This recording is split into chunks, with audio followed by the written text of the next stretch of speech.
le thème du bois et des ressources forestières. Nous avons demandé à Joseph Grill, qui est directeur de recherche au CNRS, de faire la séquence introductive de cette session sur le bois et les ressources forestières. Merci Joseph Grill de votre présentation.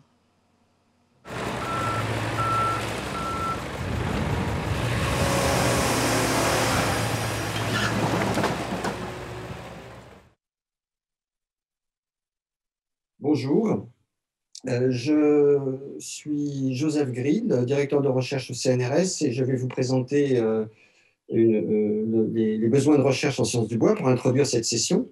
Je voudrais commencer par remercier les organisateurs de m'avoir proposé d'intervenir. Je vous parle à distance, et à distance dans l'espace et dans le temps. C'est un peu nouveau pour moi, mais j'espère m'en sortir. Je me présente brièvement. Je suis directeur de recherche et affecté à 2 laboratoires, à l'Institut Pascal et au PIAF, qui sont 2 unités, l'une CNRS, l'autre INRAE à Clermont-Ferrand. Jusqu'en 2017, j'étais au LMGC à Montpellier. À l'Institut Pascal, j'étudie plutôt l'ingénierie bois, le génie civil bois, la mécanique du bois, matériaux. Au PIAF, plutôt la biomécanique de l'arbre. Et au LMGC, outre ces 2 thèmes, j'étudiais le bois dans la culture, les relations structure-propriété dans le bois et bien d'autres choses. Alors, j'étais pendant 9 ans directeur du GDR 3544 Sciences du bois, et je pense que c'est à ce titre que l'ANR m'a demandé d'intervenir à cette session. Ma présentation va consister à expliquer qu'est-ce que c'était que le GDR bois, parce qu'en fait, ça permet de parler des acteurs de la recherche, qui sont le premier besoin de la recherche en sciences du bois. Et après, je vais dire un mot sur la place les recherches sur le bois, qui, à mon sens, sont à mettre en avant. Un petit mot à la fin sur la formation et une petite conclusion. Alors, tout d'abord, concernant ce groupement de recherche sciences du bois qui a été mis en place par le CNRS en 2012, si on reprend un peu l'historique précédent, il y avait de nombreux rapports ministériels depuis les années 80 au moins, ou 70, sur les besoins de recherche sur le bois, pour le bois, et par la suite de nombreux appels à projets en France, en Europe, et à cela s'ajoutait le besoin d'animation d'une communauté. Il y a eu un réseau du DEA Sciences du bois dans les années 80 jusqu'aux années 2000, et qui a constitué une sorte de réseau de tous les chercheurs concernés par ce domaine. Quand Bernard Thibault est parti en éméritat en 2010, il a fait pour l'INRA une enquête sur l'état des sciences du bois en France, et ça a servi de base de départ à cette proposition qu'on doit en partie à Patrick Castéra, l'ancien directeur du laboratoire de rhéologie du bois de Bordeaux, qui m'a incité à déposer ça au CNRS, et qui a finalement démarré en 2012, alors que Patrick était déjà décédé. C'était un grand regret. Ce GDR a été soutenu par des financements récurrents du CNRS, du ministère de la Culture par la suite, de l'INRAE également, et puis bien d'autres financements non récurrents dont je parlerai par la suite. Il a été renouvelé cette année, et le porteur est désormais Éric Badel, qui a rassemblé autour de lui toute une équipe que je remercie pour ça. Je dois aussi remercier au passage quelqu'un qui m'a bien épaulé pendant plusieurs années, même si maintenant nos relations se sont distendues. C'est Sabine Carré de Navier, qui a fait beaucoup pour le GDR dans la transition entre la première et la deuxième période. Les missions du GDR, c'est de structurer la recherche dans ce domaine, de coordonner les actions, d'améliorer toutes sortes de communications et les transferts, de personnes, de compétences, de faire qu'il y ait plus de collaboration entre équipes. Il y a aussi un aspect sur la formation et aussi, on avait affiché aussi déjà à l'époque le besoin de servir de relais aux réseaux internationaux. Alors, le projet scientifique, si on peut dire, il a d'abord un périmètre. Hein, ce qui est particulier dans ce GDR, c'est que son objet d'étude est un matériau. Disons qu'il est centré sur un objet d'étude plus sur une question scientifique. C'est le bois de l'arbre, le bois de l'homme, décliné sous plusieurs aspects, le bois d'archives, le bois comme document d'archives. Pour essayer de faire un peu une classification des activités scientifiques, on a défini des axes thématiques que je vais vous présenter tout de suite pour pouvoir situer les chercheurs dans les sciences du bois. On peut dire qu'on a globalement un intérêt partagé pour la diversité des bois, des usages, et une grande importance de la pluridisciplinarité dans la manière de pratiquer les sciences du bois. Quelques enjeux actuels que je cite pour conclure cette question. Voilà, donc c'est important, c'est un petit peu les enjeux et les objectifs de la nouvelle équipe, hein, que je te rappellerai après, de fédérer des recherches sur le bois pour être un acteur auprès des politiques, des différents acteurs de la vie publique, voire même des médias, de faciliter les collaborations pour produire des recherches. Et là, on rentre dans le sujet de produire des nouveaux projets innovants et importants. Donc, c'est ça, là, on rentre donc dans le sujet d'aujourd'hui, c'est-à-dire le colloque ANR pour les projets dans ce domaine. Et faire la promotion pour répondre aux enjeux actuels du développement durable. Voilà, ça, on en parlera un petit peu. Alors, revenons sur ces axes thématiques et les champs disciplinaires qui concernent le GDR bois. Là, voici, vous avez ici deux camemberts. Donc, celui de gauche vous explique comment nous classons les thèmes du GDR. Donc, il y a les thèmes en vert, c'est la connaissance fondamentale, c'est-à-dire la xylologie d'une part, c'est-à-dire la connaissance du matériau, des relations structure-propriété et tout ce qui concerne le matériau bois. Et ensuite, l'autre sur la genèse et fonction dans l'arbre. Donc, c'est plutôt, vous avez le bois matériau et le bois dans l'arbre. Tout ça, c'est la connaissance de base. Ensuite, vous avez les thèmes bleus qui sont tout ce qui est transformation du matériau, la récolte d'un côté, la transformation, et là, ça inclut la bioraffinerie, par exemple, et puis tout ce qui est traitement, modification et reconstitution de nouveaux matériaux à partir de bois déconstruits. Et après ça, vous avez des usages, l'usage dominant étant l'usage en structure, et puis vous avez des usages pour l'énergie, et un usage qui était un peu nouveau par rapport à ce qui se faisait à l'époque de la science du bois, l'usage comme document d'archives, et puis des approches plus intégratives sur les traçabilités, l'adéquation ressources-emploi, et puis tout ce qui est la filière, quoi, hein, l'organisation de la filière. Et puis au niveau des disciplines, ça c'est un peu destiné au CNRS, c'est pour montrer que tous les instituts du CNRS, qui sont concernés, vous en avez 4 principaux, et même 5 maintenant avec l'INSB. Donc vous avez surtout l'INSIS, l'ingénierie des systèmes, ensuite l'INC, c'est la chimie, l'INE, l'écologie et l'environnement, SHS, les sciences humaines et sociales, et un peu les sciences biologiques. Alors, le côté bio, on peut dire que c'est quand même beaucoup pris en charge par les équipes INRAE. Et vous avez des interactions qu'on essaye de quantifier en disant que telle personne est à la fois sur tel champ et sur tel champ. Donc, on met en évidence des interactions entre disciplines qui sont opérées par les acteurs eux-mêmes. Voilà. Donc, je montre géographiquement, qu'est-ce que ça veut dire. Vous avez ici un premier chiffre à chaque fois, dans chaque grande région. Vous avez un premier chiffre qui dit le nombre de personnes qui sont recensées dans la base de données du GDR. Et puis, le deuxième chiffre, c'est le nombre d'équipes impliquées. Donc, vous voyez apparaître le pôle historique de la Lorraine et Bordeaux également. Enfin, l'Aquitaine, qui n'est pas que Bordeaux. Et le pôle, tout ce qui est Occitanie, voilà, ces 3 gros pôles, et vous en avez d'autres, hein, Auvergne-Rhône-Alpes, voilà, et puis la région parisienne avec énormément de petites équipes, un grand nombre d'équipes en tout cas en région parisienne, et un peu dans toute la France quand même. Et surtout, ce qui est intéressant de dire, c'est qu'il y a des groupes nombreux, où il y a il y a beaucoup de monde.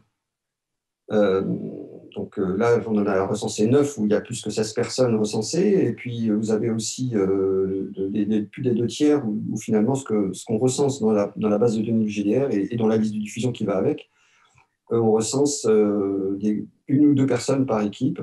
Vous avez aussi des privés qui sont associés à cette liste et ce réseau. Vous avez des équipes outre-mer, etc. Et bien sûr, c'est ouvert aux étrangers. Il y a un certain nombre de pays représentés, de pays et de laboratoires étrangers qui sont représentés. Alors, comment ça fonctionne? Donc, je vous disais, c'est une liste de diffusion. Hein, c'est une liste de diffusion actuellement qui dépasse largement 1000 personnes. Là, c'est des chiffres un peu anciens. Vous avez, donc, qui sont répartis donc, dans un grand nombre de groupes.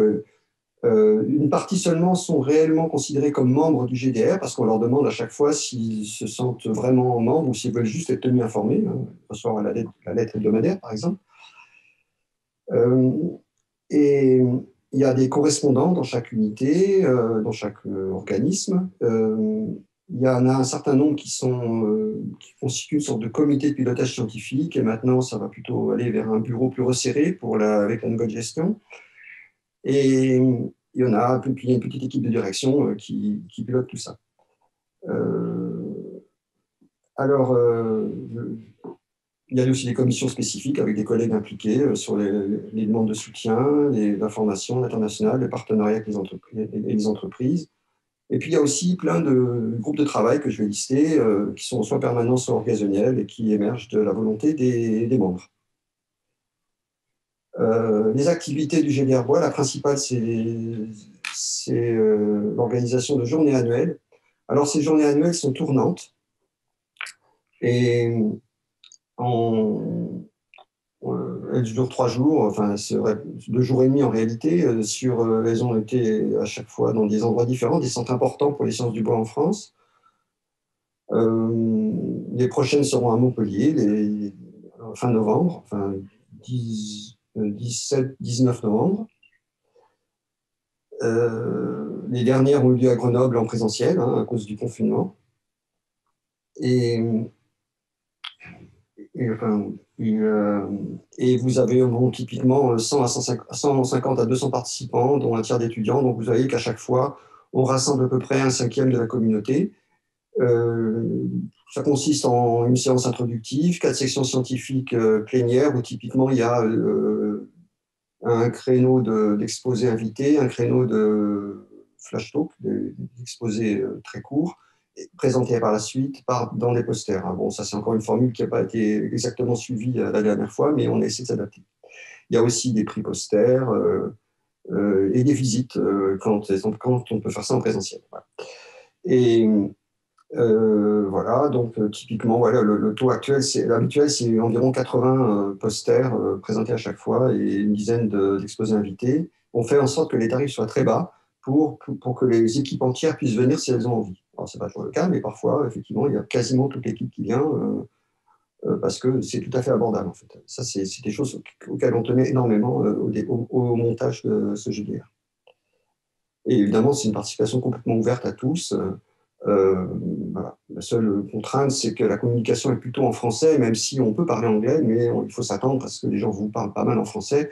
Et donc, voilà, si on ne comprend pas du tout le français, on peut être un peu perdu, mais sinon, tout le monde est bienvenu.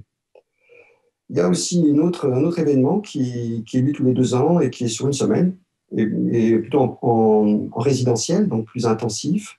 Ça s'appelle l'école thématique Pluribois, qui est labellisée par CNRS à chaque fois. Et là, bon, je vais vous en parler un petit peu parce que je vais vous faire la publicité de la prochaine école thématique Pluribois, là, juste après. Et puis, vous avez des écoles débutants ou des écoles sur un thème particulier des sciences du bois qui durent typiquement 3 jours. Et puis, mais bon, ça peut varier, et des réunions de groupes de travail qui sont typiquement sur 2 demi-journées consécutives sur 2 jours. C'est le format le plus classique, mais tout est possible. Alors, je vous donne... les autres activités du GDR Bois qui sont de notre ordre, c'est la diffusion d'informatique, la diffusion d'informations, Donc, on a une webmestre alors qu'on doit, qui est Corinne Martin, qu'il faut, je profite pour remercier au passage, je ne l'ai pas fait tout à l'heure. C'est Corinne Martin qui a été mise à disposition à l'époque par la directrice adjointe Myriam Fournier, et qu'on remercie encore à cette occasion, et qui, depuis le début du GDR, assure la tenue de ce site web et qui, progressivement, a mis en place d'autres modes d'information, comme la lettre d'actualité régulière, à peu près toutes les semaines ou toutes les 2 semaines, selon le flux d'informations. Actuellement, c'est plutôt hebdomadaire. Elle a aussi mis en place un compte Twitter, une chaîne YouTube et par ailleurs, dans la diffusion d'informations, ça c'est plutôt du ressort de la direction, la communication à la presse. Et il y a une collection HAL qui avait été mise en place à l'époque par Sabine Carré, qui contient principalement les actes des journées annuelles, mais qui est potentiellement susceptible de contenir tout document de membres du GDR et des documents des écoles thématiques, etc. Et alors, une activité importante aussi du GDR Bois, sur laquelle on essaye d'insister, c'est les soutiens accordés à des personnes. Alors, donc, pour la mobilité inter-équipe de préférence, mais aussi la mobilité internationale, l'organisation de manifestations, donc ça c'est plutôt pour pas des personnes, des groupes, et aussi n'importe quel projet en fait, d'intérêt collectif peut être soutenu financièrement par GDR dans la mesure de ses moyens. Pour parler, donc je disais que j'allais parler école thématique Pluribois, donc là c'est l'occasion de vous expliquer en quoi ça consiste. Donc je fais la publicité parce que c'est au moment où vous recevrez, vous écouterez cet exposé, ça sera le jour de la date limite. Donc si ça vous intéresse, précipitez-vous sur le site web du GDR pour aller vous préinscrire. Alors qu'est-ce que c'est? Là cette fois-ci le sujet c'est la dégradation du bois, les empreintes, l'interprétation des empreintes. Donc, c'est hébergé par une collègue de l'unité Géode à Toulouse. Le contenu pédagogique, c'est comme à chaque fois dans les pluribois, c'est des cours de base par des intervenants de champs disciplinaires différents. Alors, dans ce cas-là, on va parler de dégradation, puisque c'est le sujet de l'école. Donc, les dégradations des ressources forestières, liées aux changements globaux, les dégradations du bois en milieu naturel, les enjeux de conservation des forêts, la dégradation et la durabilité des bois dans les ouvrages. Donc là, c'est plutôt le côté ingénierie, mais pas que. Et puis, on va parler d'aspects historiques autant qu'actuels. On va parler puis aussi l'idée que les bois dégradés peuvent être une ressource à exploiter et comment y réfléchir là-dessus. Donc, vous avez, à part ces cours de base, on fait aussi intervenir les participants eux-mêmes, les élèves en quelque sorte, quand ils sont eux-mêmes des chercheurs confirmés, ce qui arrive souvent. En fait, dans cette école, il y a un brassage de générations qui est favorisé. Et il y a des questions, voilà, des échanges autour de questions que les participants se posent. Il y a des activités de créativité interdisciplinaire et des visites techniques. Et bon, tout ça, ça se fait en résidentiel. Et voilà, vous avez toutes les informations là. Et c'est ouvert à tout le monde. Il n'y a pas de prérequis particulier. Voilà, vous avez ici une liste que je ne vais pas détailler de tous les groupes de travail qui se sont mis en place un jour et qui parfois ont perduré sur toute la durée du GDR, qui ne suivent pas un ordre particulièrement logique. C'est juste à l'initiative des gens et il y a une grande liberté. Et à chaque fois, ça peut être soutenu pour des réunions spécifiques, en plus des rencontres lors des journées annuelles dans des créneaux dédiés. La participation au GDR Bois, juste un petit bilan. Vous avez donc actuellement, dans la base de données, vous avez 1500 entrées, dont 1100 sont actuellement actives. C'est-à-dire des gens reçoivent la lettre actuellement, ça c'est les toutes dernières données.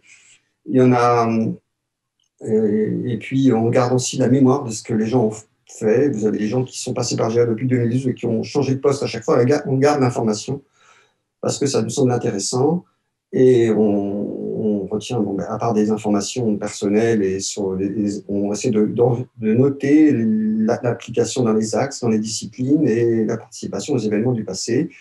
Dans ces bases de données, parmi cette base, vous avez peut-être 700 personnes qui sont venues au moins une fois au GDR, 500 peut-être, là je dis à peu près 150 qui viennent à un tiers et 50 qui viennent aux 2 tiers. Donc vous avez à la fois un noyau dur d'habitués et aussi beaucoup de turnover. Voilà, en bas, vous montre une petite statistique faite à partir d'une recherche dans test.fr. On essaie de balayer plusieurs mots-clés pour trouver tous les tests qui concernent le bois. Alors, on voit que c'est peut-être pas complet, mais ça vous donne un peu l'ordre de grandeur. Vous aviez une vingtaine de tests pendant pas mal d'années par an. et puis c'est devenu 40, puis maintenant on est plutôt vers 80. Bon, probablement que tous ces gens-là qui ont passé des tests sur le bois ne sont pas forcément passés par le GDR, mais bon, une bonne partie le sont, mais ce n'est pas obligatoire qu'ils le soient, donc il y a encore du travail à faire pour étendre le réseau. Aussi bien les thésards eux-mêmes que leurs encadrants. Donc, voilà, donc il y a du travail à faire à partir de ce genre d'analyse. Sachant que l'idée là-dedans, c'est que on ne cherche pas à racoler, hein, je reviens là-dessus, on ne cherche pas spécialement à racoler le plus de monde possible, simplement c'est qu'on veut éviter qu'il y ait des opportunités gâchées, c'est-à-dire des gens qui auraient bénéficié d'un contact avec des collègues travaillant sur le bois et puis qui n'ont pas fait par manque d'informations ou dont on n'a pas profité réciproquement par manque d'informations. On veut essayer d'éviter, on fait en sorte que l'information circule le plus possible, autant que les personnes entre les équipes et entre les thèmes. Alors, je reviens sur, oui, pour finir, je parle du bilan, pour montrer juste qu'en fait, on se débrouille avec pas grand-chose quand on réfléchit et qu'on compare ça à un budget de projet ANR, par exemple. Voilà, avec environ 50 000 euros par an qui viennent un peu partout. On arrive à faire un nombre de choses impressionnantes, je trouve, et enfin, on arrive à financer beaucoup de mobilité. En fait, ce n'est pas si cher que ça parce qu'il n'y a pas de frais de personnel derrière. Nous sommes tous des volontaires, hein. C'est-à-dire que les gens qui bossent pour le GDR, c'est tous des gens qui ont un poste en général et qui font ça en plus, hein, qui choisissent de faire ça parmi leurs activités. Alors, il y a un projet que vous voyez un peu détaillé ici, vous pourrez consulter les diapos. Donc là, ça reprend un peu voilà, c'est juste les grandes lignes du projet 2021-2025, piloté par... voilà, on essaye de... Enfin, c'est un peu les mêmes objectifs, avec cette fois-ci l'accent mis quand même plus sur le partenariat avec les industriels, avec beaucoup d'efforts sur la formation, l'éducation scientifique et aussi préparer l'après-GDR Sciences du Bois, c'est-à-dire, bon, qu'est-ce qu'il pourrait y avoir après quand le GDR sera arrêté, parce qu'un GDR n'est pas censé durer indéfiniment, il est soutenu pendant un certain nombre d'années par le CNRS, mais il a vocation à donner lieu à autre chose ou à s'arrêter. Et actuellement, vous avez une direction peut-être, un mode de gouvernance qui a un peu évolué par rapport à mon époque, c'est-à-dire quelque chose de plus collégial, avec beaucoup de noms qui apparaissent. Et donc, tous ces gens-là, c'est des gens qu'il faut remercier de leur implication pour que ça continue et que ça se développe.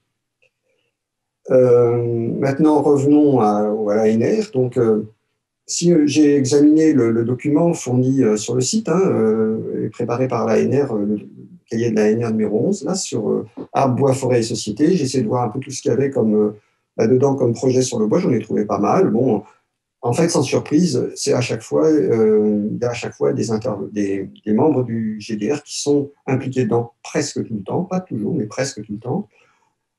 Quand ils ne le sont pas, il s'agit de domaines un peu à la marge, peut-être de la bioraffinerie, par exemple, qui n'était pas trop incluse au début, qui l'a été par la suite, etc. Bon, vous avez peut-être quelques équipes qui ne pourraient être associées, qui n'ont pas été à l'époque. Vous avez des gros projets, hein, des investissements d'avenir, des équipex, l'ABEX, qui impliquent toujours des membres actifs du GDR Bois. Ce qui est important, c'est d'avoir un réseau ouvert et dynamique. On pourrait dire que pour la jeunesse de projet, c'est le complément indispensable d'avoir ce réseau, parce que si les gens ne se rencontraient pas, ils ne feraient pas de nouveaux projets.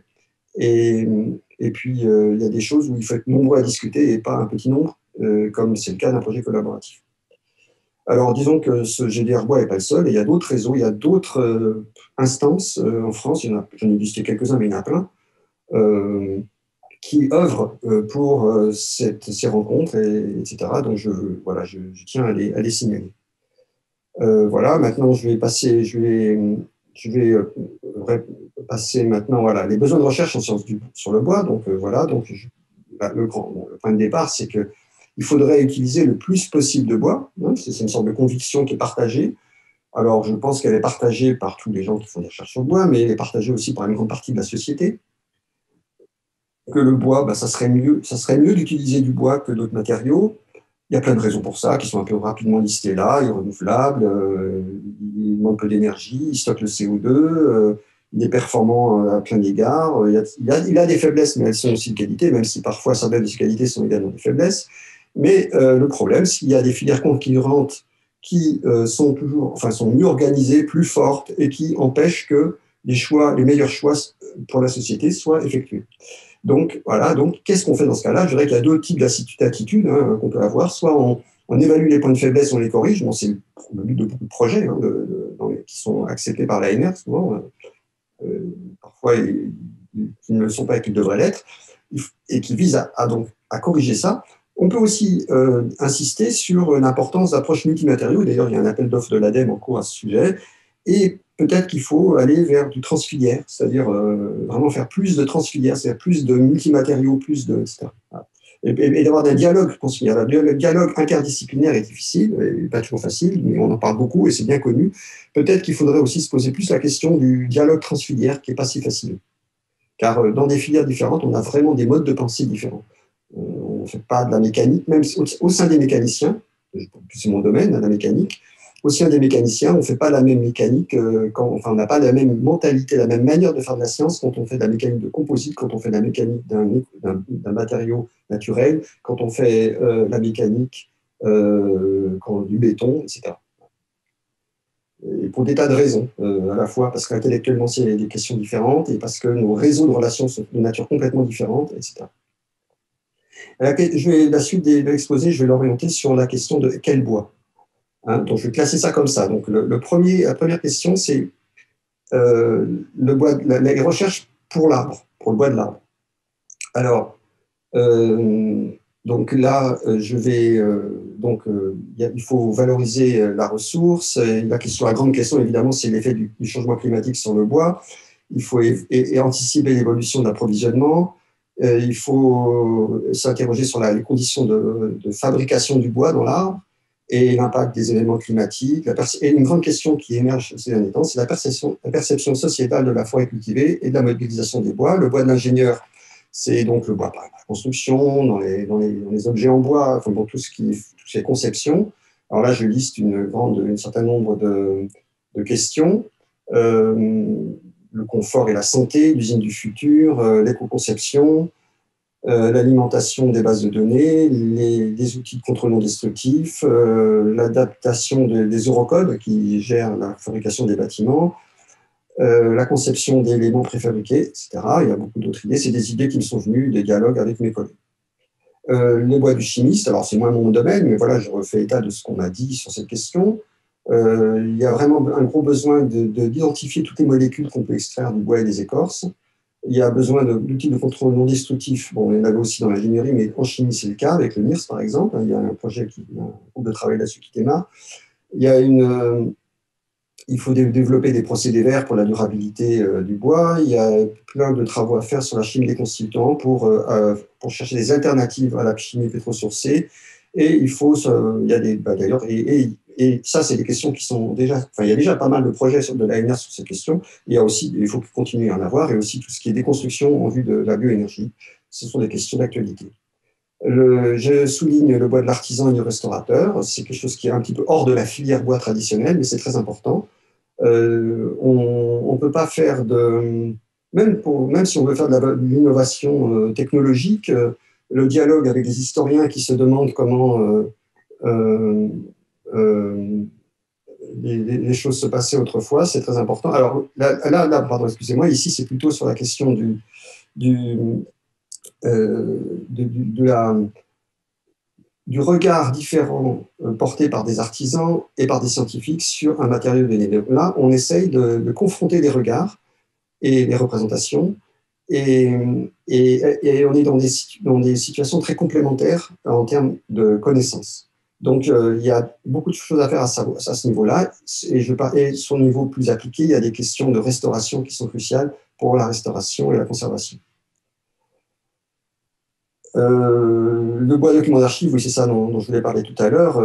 Tout ce qui est l'aspect historique et connaissance des environnements passés, plus ou moins lointains, aussi bien pour l'écologie que pour l'archéologie, l'histoire. Il y a énormément de champs de recherche ouverts. Il y a eu un projet dessus soutenu par l'ANR sur ça dans les dernières années, qui était le Dandrac, mais il y aurait beaucoup de choses à faire encore.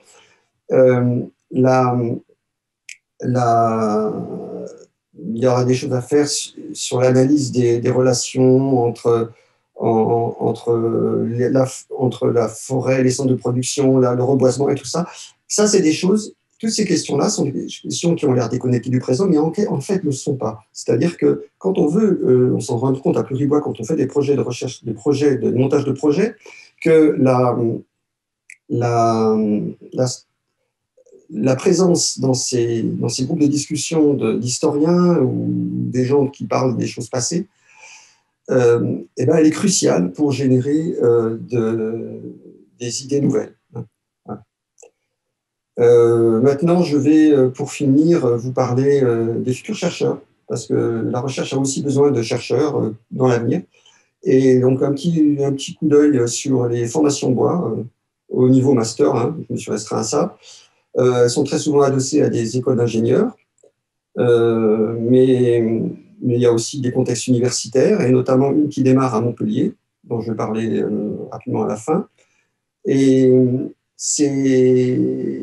il y a aussi des tas d'initiatives qui ne sont pas mentionnées là, mais qui sont liées. Il faut savoir que toutes ces formations locales, elles ont généralement un côté très fédérateur, de même que le GDR Bois, au niveau national, fédère toutes les équipes. Là, vous avez souvent un côté fédérateur de ces formations qui impliquent tous les collègues du coin. Et il y a aussi des formations qui ne sont pas là-dedans, mais qui font du bois aussi. C'est compliqué de les lister toutes, hein. Voilà. Ce que je voudrais dire, c'est qu'il n'y en a pas assez, d'abord, des formations bois, en réalité. Et surtout, il devrait être beaucoup plus présent partout, là où les gens vont être amenés à faire des choix sur les matériaux qu'ils vont utiliser pour tel ou tel usage. Il faudrait que tout le monde connaisse le bois, même pas forcément qu'il soit un spécialiste du bois, mais que tout le monde le connaisse et en ait entendu parler dans sa formation. C'est vraiment un grand défaut de la formation en France de ne pas assez intégrer le bois dans les cursus. En conclusion, la recherche a besoin d'acteurs. Voilà, donc c'est la vocation du GDR en tout réseau. Une recherche sur un matériau comme le bois est par construction interdisciplinaire. Pour la bonne santé de la filière forêt-bois, il faut aussi renforcer les interactions interfilières. La recherche a besoin de futurs chercheurs et donc tout ce qui est formation sur le bois doit être encouragé, mais il faut aussi la présence de bois dans les cursus d'enseignement et la conscience collective au niveau du public. Et pour finir, j'évoque le Master Sciences du bois qui va démarrer en septembre prochain à Montpellier et qui a justement ce côté très fédérateur sur tous les intervenants à Montpellier et alentour, et qui est un peu exemplaire de ce qui peut se monter sur ce genre de choses. Et ça, je le cite d'autant plus volontiers qu'il s'agit de quelque chose de récent et qui est quelque part issu du GDR. Voilà, je vous remercie. Merci beaucoup pour cette présentation très détaillée du GDR Bois, puis également les grandes lignes des problématiques actuelles et émergentes concernant la filière bois amèneront sans doute un certain nombre de questions à la fin de cette session. Nous passons maintenant au premier projet dont les résultats vont être présentés par Éric Masson, qui est chercheur au CRIT et spécialiste de la chimie biosourcée et qui nous présente les résultats du projet ANR EFER 5. Bonjour, je vais vous présenter les résultats du projet ANR EFER 5, comportement structurel des essences de bois feuillus français en vue de leur meilleure intégration aux Eurocode 5, qui s'est terminé en 2020. Donc, ce projet a été financé dans le cadre de l'appel à projet générique 2015.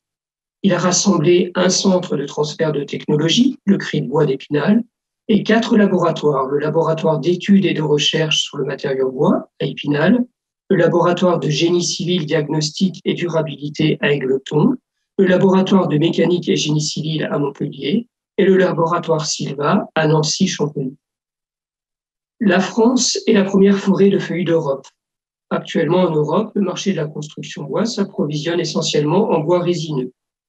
Selon les chiffres datant de 2016, nous consommons en France les 2/3 de l'accroissement naturel de nos forêts de résineux. L'augmentation du marché de la construction bois en France et la ressource locale feuillue mobilisable poussent logiquement les acteurs de la filière bois à réfléchir et commencer à mettre en œuvre les essences feuillues dans le bâtiment. Les Eurocodes et les normes européennes associées sont bâtis sur les essais et travaux de recherche sur les résineux menés au cours des 30 dernières années. Une meilleure utilisation des bois feuillus dans les structures ne peut se faire qu'en conduisant des études similaires sur ces essences et ainsi permettre de redéfinir les paramètres de calcul ainsi que les propriétés mécaniques.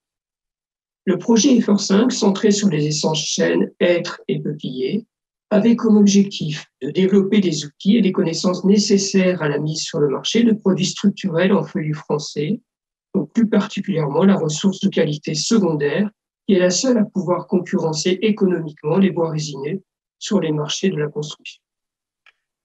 4 grandes thématiques de recherche ont été abordées dans le cadre du projet. Le comportement à long terme des bois feuillus, les corrélations qui encadrent les prédictions des propriétés mécaniques dites secondaires en fonction des propriétés mécaniques principales, et le comportement mécanique des assemblages réalisés en bois feuillu, et l'incidence du développement de l'arbre sur les propriétés mécaniques du matériau. Un dernier axe du projet concernait l'impact des résultats obtenus sur les produits de construction de bois. Au cours de cette présentation, je vais aborder l'approvisionnement en bois et l'échantillonnage réalisé pour le projet, le comportement à long terme, puis les propriétés mécaniques secondaires et les assemblages, et je terminerai par quelques réflexions sur la valorisation des bois feuillus. Les campagnes expérimentales ont été réalisées à partir de bois de chêne, hêtre et peuplier, issus de grumes de différentes classes de qualité, échantillonnés au début du projet par Silva et le Cribois. Au total, 73 grumes de chêne, 51 grumes de hêtre et 15 grumes de peuplier ont été utilisées. Chaque grume a été numérotée et différentes mesures ont été réalisées, mesures de diamètre, au gros et fin bout, longueur totale, âge des arbres, etc. Après billonnage des grumes en différentes longueurs, nous avons obtenu 15 billons de peuplier, 63 billons de hêtre et 129 billons de chêne bien identifiés, qui ont été sciés en poutres des différentes sections puis séchés. Afin d'évaluer l'impact du bois juvénile et du bois mature sur les différentes propriétés mécaniques, les extrémités des billons ont été marquées par une cible de couleur afin de repérer la position de chaque sillage par rapport au centre de la grume. La partie du projet que je vous présente ici était portée par GC2D et le LMGC. Elle avait comme objectif de comparer le comportement mécanique différé des feuillus à celui des résineux en vue de leur meilleure intégration à l'Eurocode 5. 3 aspects principaux ont été abordés. L'identification des phénomènes micromécaniques à l'origine du feuillage, la diffusion hydrique en ambiance extérieure et le comportement mécanique différé d'un élément de structure. Ces 2 derniers aspects que je vais vous présenter ont été abordés dans le cadre de la thèse de Maximin Barnier, financée par l'ANR. La thèse a été soutenue le 15 mars 2019. Alors, en ce qui concerne l'étude à l'échelle centimétrique, dans un premier temps, des modèles de sorption et diffusion ont été développés. Des comparaisons expérimentales ont ensuite été mises en place afin de valider les hypothèses des modèles. Pour cela, des essais de suivi massique en environnement thermique extérieur abrité non contrôlé ont été réalisés sur des échantillons des 3 essences feuillues étudiées et d'une essence de référence résineuse, donc le Douglas. Les expérimentations ont été effectuées dans différentes conditions climatiques, donc printemps, été, automne. L'objectif était d'identifier les paramètres de diffusion selon le matériau et le sens de diffusion, donc perméabilité, isotherme de sorption, point de saturation des fibres, etc., en vue de prédire l'évolution du champ hydrique en fonction des conditions climatiques. Chaque essai a duré environ 5 semaines. Donc, à partir des essais et des simulations numériques alimentés par des modèles de comportement mécanique et hydrique, les profils hydriques volumiques 3D de toutes les essences ont pu être quantifiés selon leur environnement. Ces informations sont utiles pour maîtriser le conditionnement des pièces de bois avant toute transformation et la distribution interne de l'humidité dans les pièces en service. Les propriétés de diffusion des 4 essences d'études ont aussi été déterminées. Dans le sens longitudinal, les propriétés de diffusion sont différentes entre chaque essence. Les différences sont beaucoup plus faibles dans le sens transversal. De nouveaux abacs d'équilibre hygroscopique ont aussi été proposés pour chaque essence, intégrant la dispersion possible liée à l'hystérésis de sorption. Ces résultats permettent de déterminer l'équilibre hydrique de chaque essence de feuillu, mais également de résineux. Donc, par rapport à l'unique abac proposé aujourd'hui par l'Eurocode 5 et valable a priori pour les résineux, ces résultats permettent une estimation plus précise de l'équilibre hygroscopique de chaque essence. En ce qui concerne l'étude à l'échelle métrique, cette phase des travaux a concerné l'étude du comportement mécanique différé d'un élément de structure bois. Pour cela, 3 bancs de fluage en flexion 4 points ont été mis en place sur 2 sites expérimentaux, donc à Égletons et à Montpellier, afin d'observer le comportement à long terme de poutres soumises à 3 environnements différents, en intérieur non chauffé et en extérieur exposé aux intempéries, selon 2 climats. Les essais de fluage ont été réalisés sur des poutres en doublage chêne, hêtre et peuplier. Le chargement de la poutre est effectué à l'aide d'un lest en béton suspendu par des tiges filtrées. Donc, en environnement intérieur, donc la classe de service 2, le chargement était de 3 kN et en environnement extérieur, la classe de service 3, le chargement était de 1,5 kN. Différents capteurs ont permis de suivre l'évolution des conditions climatiques. La flèche globale à mi-longueur en face intérieure et les phénomènes de retrait-gonflement en 3 positions de la poutre. En conditions de service 2, les niveaux de fluage observés sont plus élevés pour les feuillus testés, notamment le chêne. Ces résultats sont induits principalement par un chargement mécanique appliqué à un taux d'humidité encore élevé du matériau. Donc la tendance, elle, était inversée en conditions de service 3. Les phénomènes de retrait, gonflement, viscoélasticité, mécanosorption ont été implémentés donc, sous Castem pour des champs hydriques hétérogènes. Les résultats obtenus sont à la base d'une proposition de modification du coefficient de fluage KDF de l'Eurocode 5 que vous avez ici. Alors, la troisième partie du projet que je vous présente était portée par le LERMAB. Donc, la méconnaissance scientifique des propriétés mécaniques des bois feuillus implique de prendre en compte pour l'estimation des propriétés mécaniques les mêmes relations que pour les bois résineux. Il fallait donc dans un premier temps vérifier les relations entre les propriétés mécaniques principales et secondaires des bois feuillus. Donc, dans un second temps, l'analyse du comportement des assemblages devait permettre, si besoin, de corriger les équations définies dans l'Eurocode 5 pour prendre en compte les spécificités propres à la justification des structures en bois feuillu.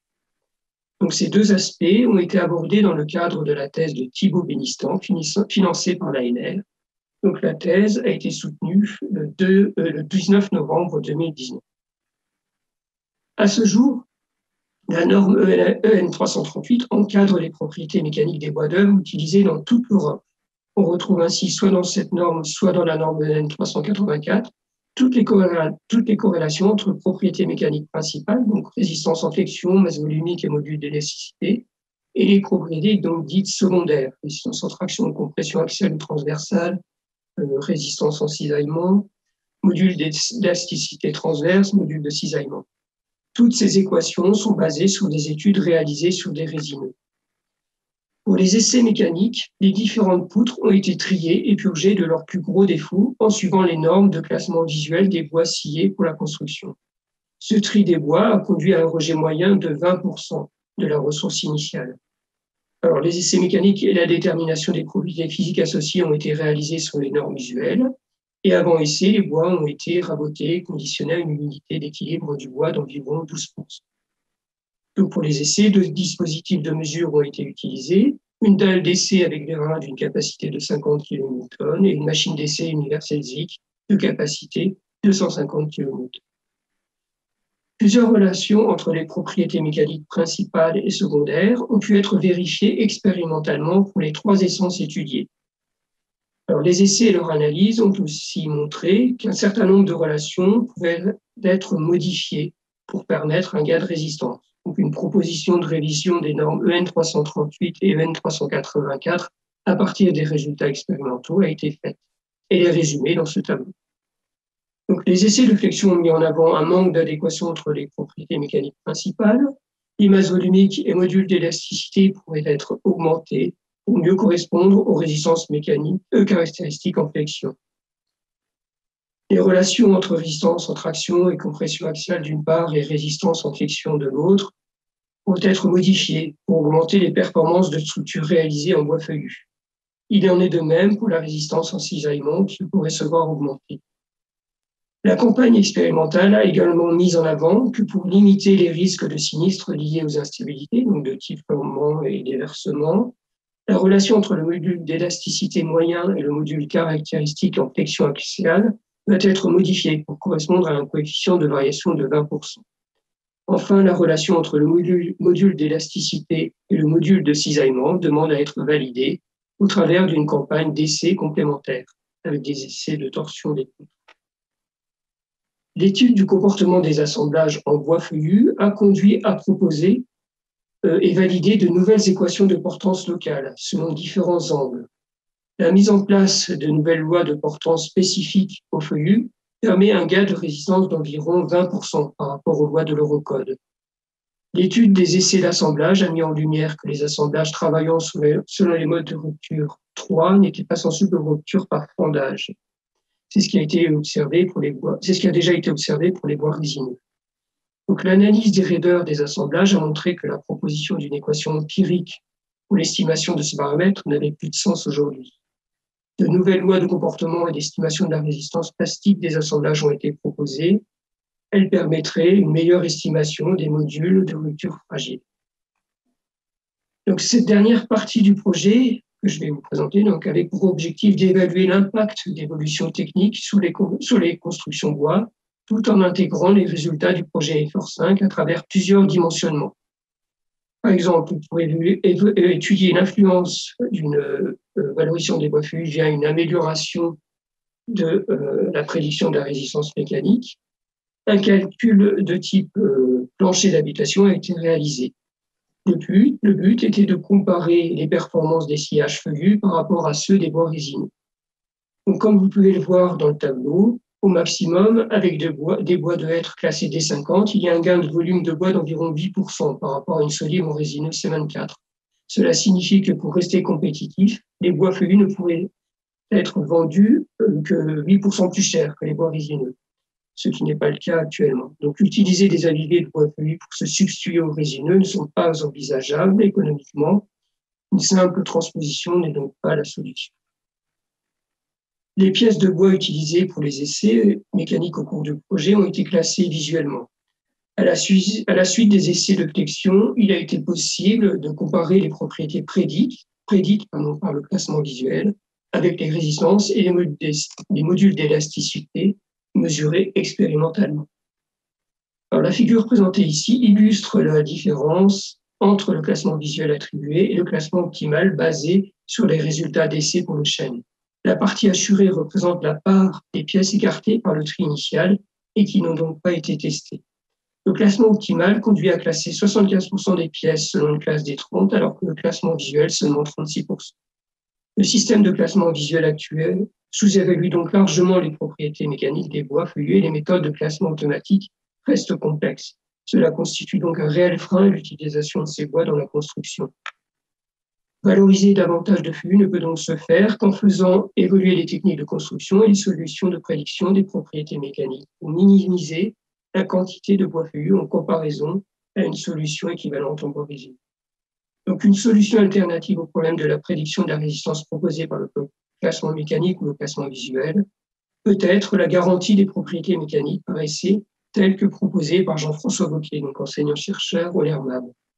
À la place d'estimer la résistance, un essai mécanique systématique permet de certifier que la pièce qui sera mise en place dans une structure aura au moins la résistance mécanique pour laquelle elle a été testée. Cette solution permet de garantir efficacement au bois de qualité secondaire une qualité de bois D24 sur quasiment 100% des sillages, une qualité largement suffisante pour construire la majorité des ouvrages. Néanmoins, l'analyse économique du procédé montre que cette méthode de valorisation n'a de sens qu'en introduisant la notion de produit de construction dit de remplissage. Donc, je vous remercie pour votre attention. Merci beaucoup, Éric, pour ce projet qui montre bien la complexité des prérequis pour changer d'essence dans la construction. Et je laisse maintenant la parole à Fleur Longteau, qui est chercheuse à l'INRAE de Nancy, spécialiste de la qualité du bois et qui va nous présenter les résultats qu'elle a obtenus en tant que coordinatrice avec ses partenaires dans le projet TriTrace. Bonjour, je me présente, Fleur Longteau de l'INRAE Nancy Grand Est. Je travaille sur les déterminants de la qualité du bois et les méthodes d'évaluation de la qualité. Je vais vous parler du projet TriTrace. Ce projet s'intitule Empreinte biométrique des arbres et on va parler d'aspects de traçabilité et d'évaluation précoce de la qualité. Alors, tout d'abord, le plan de la présentation. Je vais vous présenter le contexte et vous décrire des objectifs assez généraux, puis plus spécifiques au projet. On parlera des collaborations. Ensuite, je vous décrirai un petit peu ce qu'on entend par, sans rentrer dans les détails, ce qu'on entend par traçabilité et qualité du bois dans le projet. Et puis, je terminerai par vous présenter la base de données qui est en fait une des grosses sorties du projet. Et enfin, je conclurai. Alors, d'abord, le contexte. On est dans un contexte de tension assez forte sur les ressources. Alors, les objectifs, du coup, pour nous, ça va être plutôt de travailler sur l'optimisation de l'utilisation de la ressource en bois, notamment. Et donc, ça implique, par exemple, d'alimenter les industries en matières premières qui soient appropriées en fonction de la demande, en fonction de leurs outils, des outils de transformation dont ils disposent, d'accroître la flexibilité, de réduire les pertes, de valoriser les connexes. On peut aussi imaginer repenser l'organisation de la filière, par exemple, optimiser les flux, optimiser les plans de débit. Ça va aussi passer par l'élaboration d'outils d'aide à la décision. Voilà. Et pour faire tout ça, en fait, on a besoin de deux choses essentielles. Déjà, de mieux caractériser la ressource, et ça à toutes les étapes de la chaîne de traitement, c'est-à-dire aussi bien en forêt, bord de route, sur des plateformes de tri, dans les industries de la première transformation. Et également, on ne peut pas imaginer repenser l'organisation de la filière sans passer par le développement de la traçabilité, parce que la traçabilité, ça permettra la meilleure gestion des flux, par exemple, mais ça permet aussi d'aborder des questions qui vont toucher à la gestion durable des forêts, à l'information du consommateur, par exemple. Et donc, tout ça, ça permet également d'améliorer la compétitivité de la filière forêt-bois. Maintenant, je vais vous parler des objectifs plus spécifiques du projet. Alors, dans le projet, on va s'intéresser à démontrer la faisabilité de récupérer des données pertinentes en termes de traçabilité et d'évaluation de la qualité. Alors, plus particulièrement, on va s'intéresser, nous, essentiellement aux technologies à bas coût qui soient accessibles à tous et partout, comme je disais, donc de la forêt à la scierie. Et donc, on va s'intéresser à des capteurs assez simples de type caméra.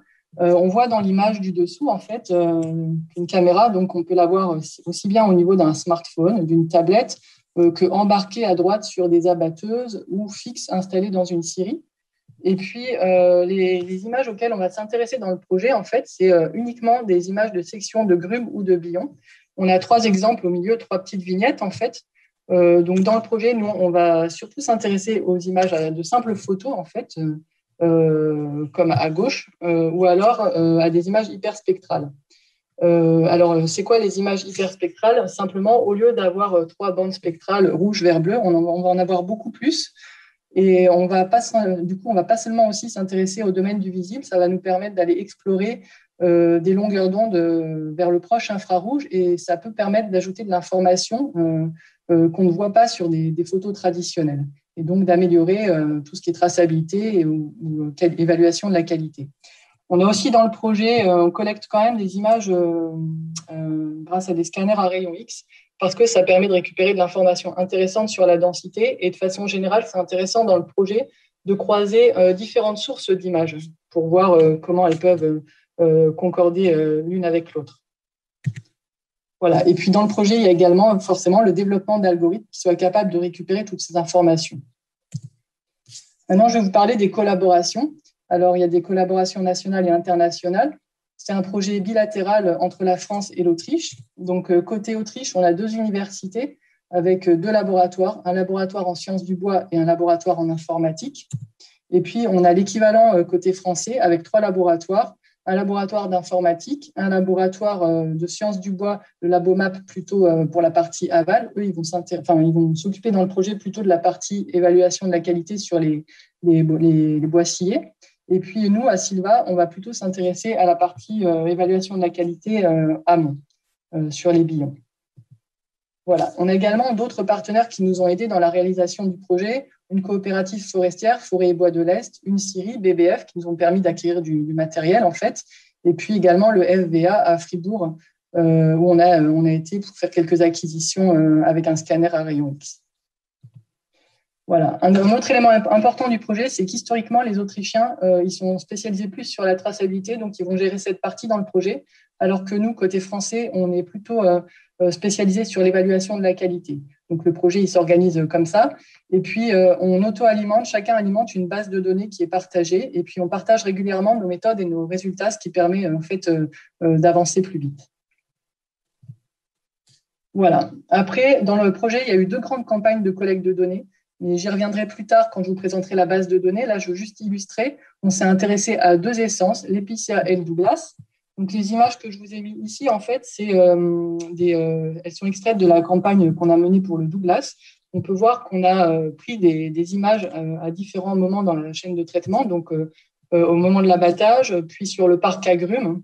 Et puis, on a été installer une caméra dans la scierie, en fait, qu'on peut piloter à distance et qui nous permet de récupérer des images à la volée, notamment quand on a fait l'échantillonnage pour connecter aux prises de photos sur le terrain. Voilà. Donc maintenant, je vais vous illustrer ce qu'on entend par traçabilité, nous, dans le projet.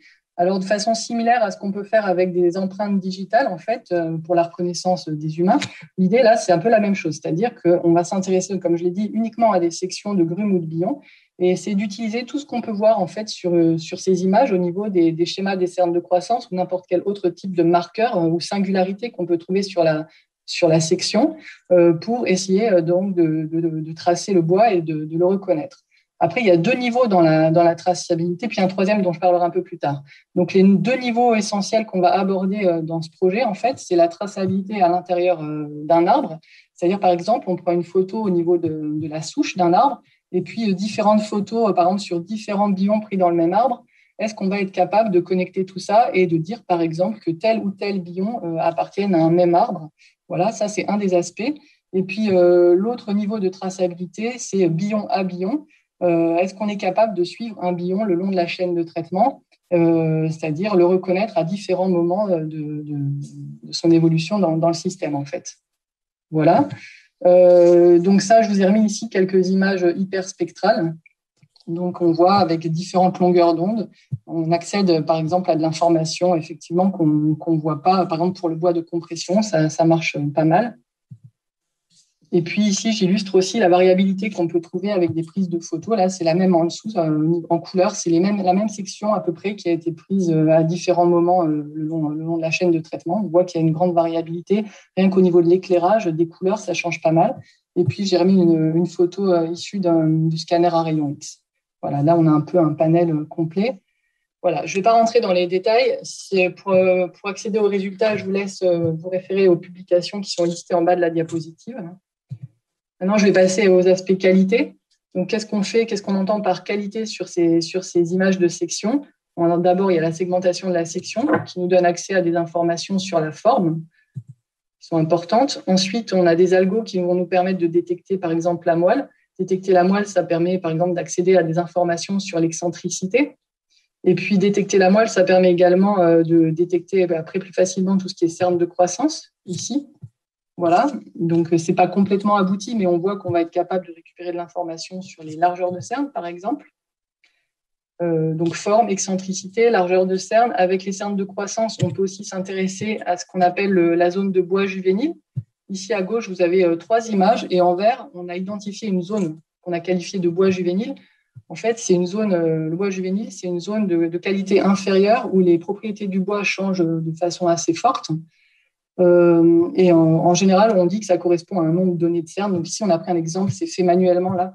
On a pris par exemple 15 cernes, c'était pour illustrer qu'en fonction de la section, ça ne correspond pas forcément du tout à la même zone, on a une forte variabilité. Voilà, donc ça c'est bois juvénile, c'est un des aspects qu'on va traiter dans le projet. Et puis la détection de la limite au biais du ramen également. C'est la zone que vous voyez plus foncée, délimitée en rose. Là, c'est fait par un algorithme. Alors, ça paraît simple comme ça parce qu'il y a une couleur, effectivement, c'est plus coloré. Mais en fait, sur les 9 petites images que je vous ai mis, on voit qu'il y a quand même une forte variabilité au niveau du contraste et au niveau de la couleur et que ça ne va pas forcément être toujours si simple de détecter de façon automatique cette zone. Voilà. Et pareil, je vous renvoie aux publications là pour avoir plus d'informations sur les résultats. Après, on ne s'est pas arrêté au niveau des billons. Ensuite, on s'est également intéressé aux planches, au sciage. En fait, pour certains de nos billons, on a récupéré les planches et puis on les a analysées au laboratoire. En fait, l'idée derrière, c'est de vérifier que les informations qu'on peut récupérer en termes de qualité avec nos capteurs installés en Syrie, ils correspondent bien à la qualité qu'on va mesurer ensuite sur les planches. Voilà. Et puis, un autre aspect qui peut être intéressant aussi au niveau des planches, là, je vous ai mis, alors, avec la peinture, je ne sais pas si vous voyez les petits puzzles de planches là sur les billons, on voit les petits rectangles. Ça, on l'a fait pour nous, pour bien connecter nos planches à nos billons, donc pour connecter au niveau qualité. Mais en fait, l'idée, c'est d'être capable de le faire aussi sans peinture, de façon automatique, donc de faire des sortes de recollements entre les sections de planches, de les repositionner dans les sections des billons. Et là, on aborde le troisième niveau de traçabilité dont j'ai vaguement parlé tout à l'heure, qui est la traçabilité du billon à la planche, qui est à peine effleurée dans ce projet, mais qui pourra être poursuivie après. Voilà. Après, je vous illustre ici juste un exemple de traitement des données sur de l'épicéa. C'est issu d'un stage de M2. En fait, c'est qu'une fois qu'on a récupéré les informations à partir des capteurs en Syrie, les largeurs de cerne par exemple, il va falloir les convertir en informations de qualité. Et donc là, on peut potentiellement utiliser des modèles. Donc là, c'est ce qu'a essayé de faire le stagiaire. Il a retravaillé sur la relation en fait largeur de cerne, densité du bois, en fonction de l'âge cambial des sections et de la hauteur, le niveau de hauteur dans la grume.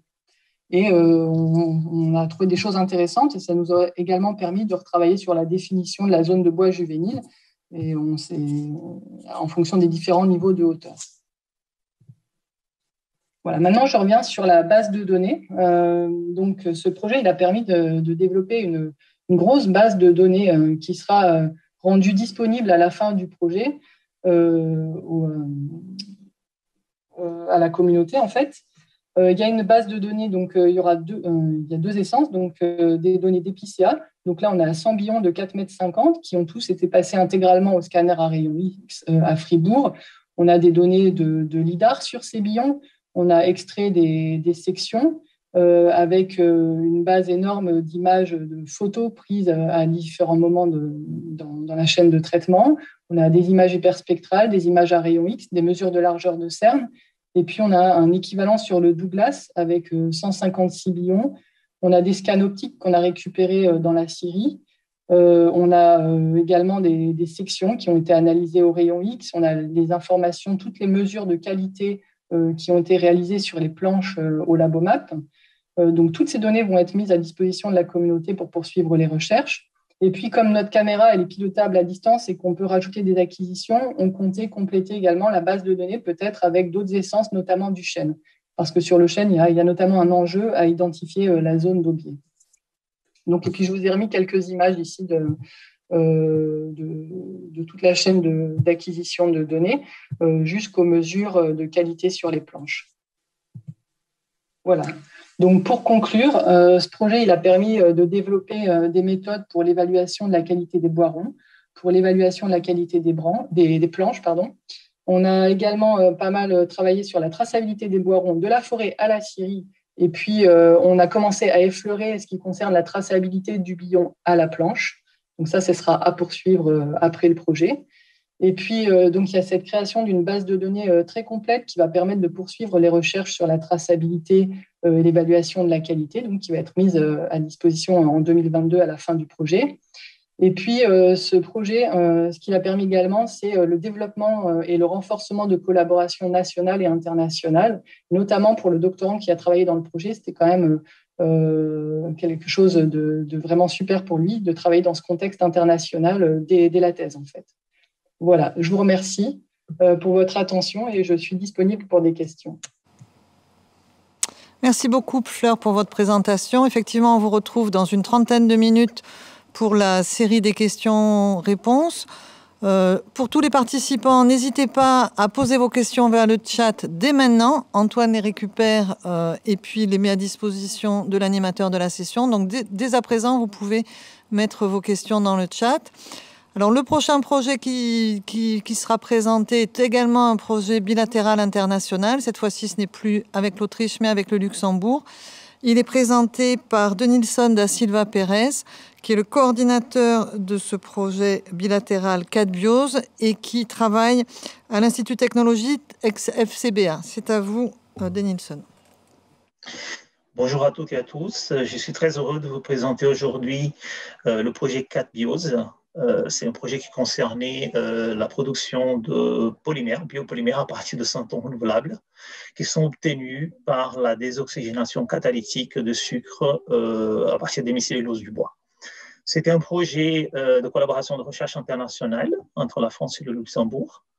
Et le projet a été mené par 3 partenaires, FCBA, l'organisme auquel j'appartiens, IRSE Lyon, laboratoire spécialisé sur la catalyse hétérogène, et le LIST, un organisme de recherche au Luxembourg. Une généralité sur les hémicelluloses. Donc, l'hémicellulose, c'est un des 3 composants majeurs du bois, avec la cellulose et la lignine. Les hémicelluloses sont composées par des sucres à 6 carbones, des hexoses. Et comme exemple, nous avons ici le glucose, le mannose et le galactose en orange. Et également des sucres à 5 carbones, ce sont des pentoses. Et nous avons comme exemples principaux l'arabinose et l'oxylose, ainsi que quelques acides carboxyliques. Et nous avons un exemple ici, l'acide glucuronique. Les hémicelluloses présentent des degrés de polarisation plutôt faibles si comparé à la cellulose, donc entre 150 et 300. Et elles présentent une chaîne principale qui peut être composée de plusieurs sucres, contrairement à la cellulose. Et ces sucres peuvent parfois être acétylés et présenter des ramifications, en particulier des acides glucuroniques, ce qui permet aux hémicelluloses d'avoir des charges. L'approche du projet 4Biose consistait à, dans un premier temps, extraire des hémicelluloses de 2 essences, donc pas maritime et hêtre. Ces hémicelluloses étaient par la suite hydrolysées pour produire des sucres à 5 et à 6 carbones. Et dans un cadre idéal, ces hémicelluloses seraient déshydroxylées sélectivement pour permettre la production des diols avec les groupes OH étant sous les extrémités des monomères. Et ces diols seraient par la suite oxydés, également par catalyse hétérogène, pour produire des diacides carboxyliques. Et à partir des diols et des diacides carboxyliques, on serait capable de produire des polymères 100% biosourcés, soit des polyesters par polycondensation, soit des polyuréthanes en utilisant des carbonates cycliques et comme précurseurs pour la production de polyuréthane sans isocyanate. Le projet a été organisé sous la forme de 5 work packages techniques qui concernaient essentiellement les étapes qui ont été décrites dans l'approche et qui étaient encadrés par un work package de coordination et un work package d'application. Les équipes concernées par le travail, donc au sein de FCBA, moi-même, Adrien Soranzo et Audrey Guillemin, qui avons travaillé sur l'extraction et la purification des hémicelluloses. Mon collègue François Privat s'est occupé des aspects analyse cycle de vie. La partie conversion catalytique a été menée à Lyon avec une équipe composée par Michel Besson, Catherine Pinel et Noémie Perret, qui ont encadré un thésard, donc Ashraf Sadier, et un postdoc, Modibo Mugengi Diallo. La partie polymérisation a été conduite au LIST par Youssef Habibi, et dans son équipe, il y avait Heiner Didienne et 2 postdocs, Nejib Kazmi et Laura Pouchot. L'approche pour la production d'hémicellulose est présentée dans cette diapositive. Donc, à partir du bois de pain maritime de hêtre, nous réalisons dans un premier temps une extraction aqueuse. Le jus obtenu à partir de cette extraction est dans un premier temps soumis à une purification pour éliminer la lignine par précipitation à pH acide, autour de 2, et adsorption sur charbon actif. Le jus est par la suite traité par différentes techniques de séparation par poids moléculaire, ce qui nous permet d'obtenir 2 fractions. Une fraction à haut poids moléculaire qui est par la suite réintroduite sur les fibres papetières afin d'améliorer les propriétés des fibres, et une fraction de poids moléculaire plus faible qui nous sert aux besoins du projet. Avant d'utiliser cette fraction, nous avons une étape de passage sur résine d'échange ionique. Et cette fraction poids moléculaire faible est composé de sucre monomère, mais également d'oligosaccharides de masse moléculaire faible. Comme exemple, nous avons ici les résultats obtenus pour le pain maritime.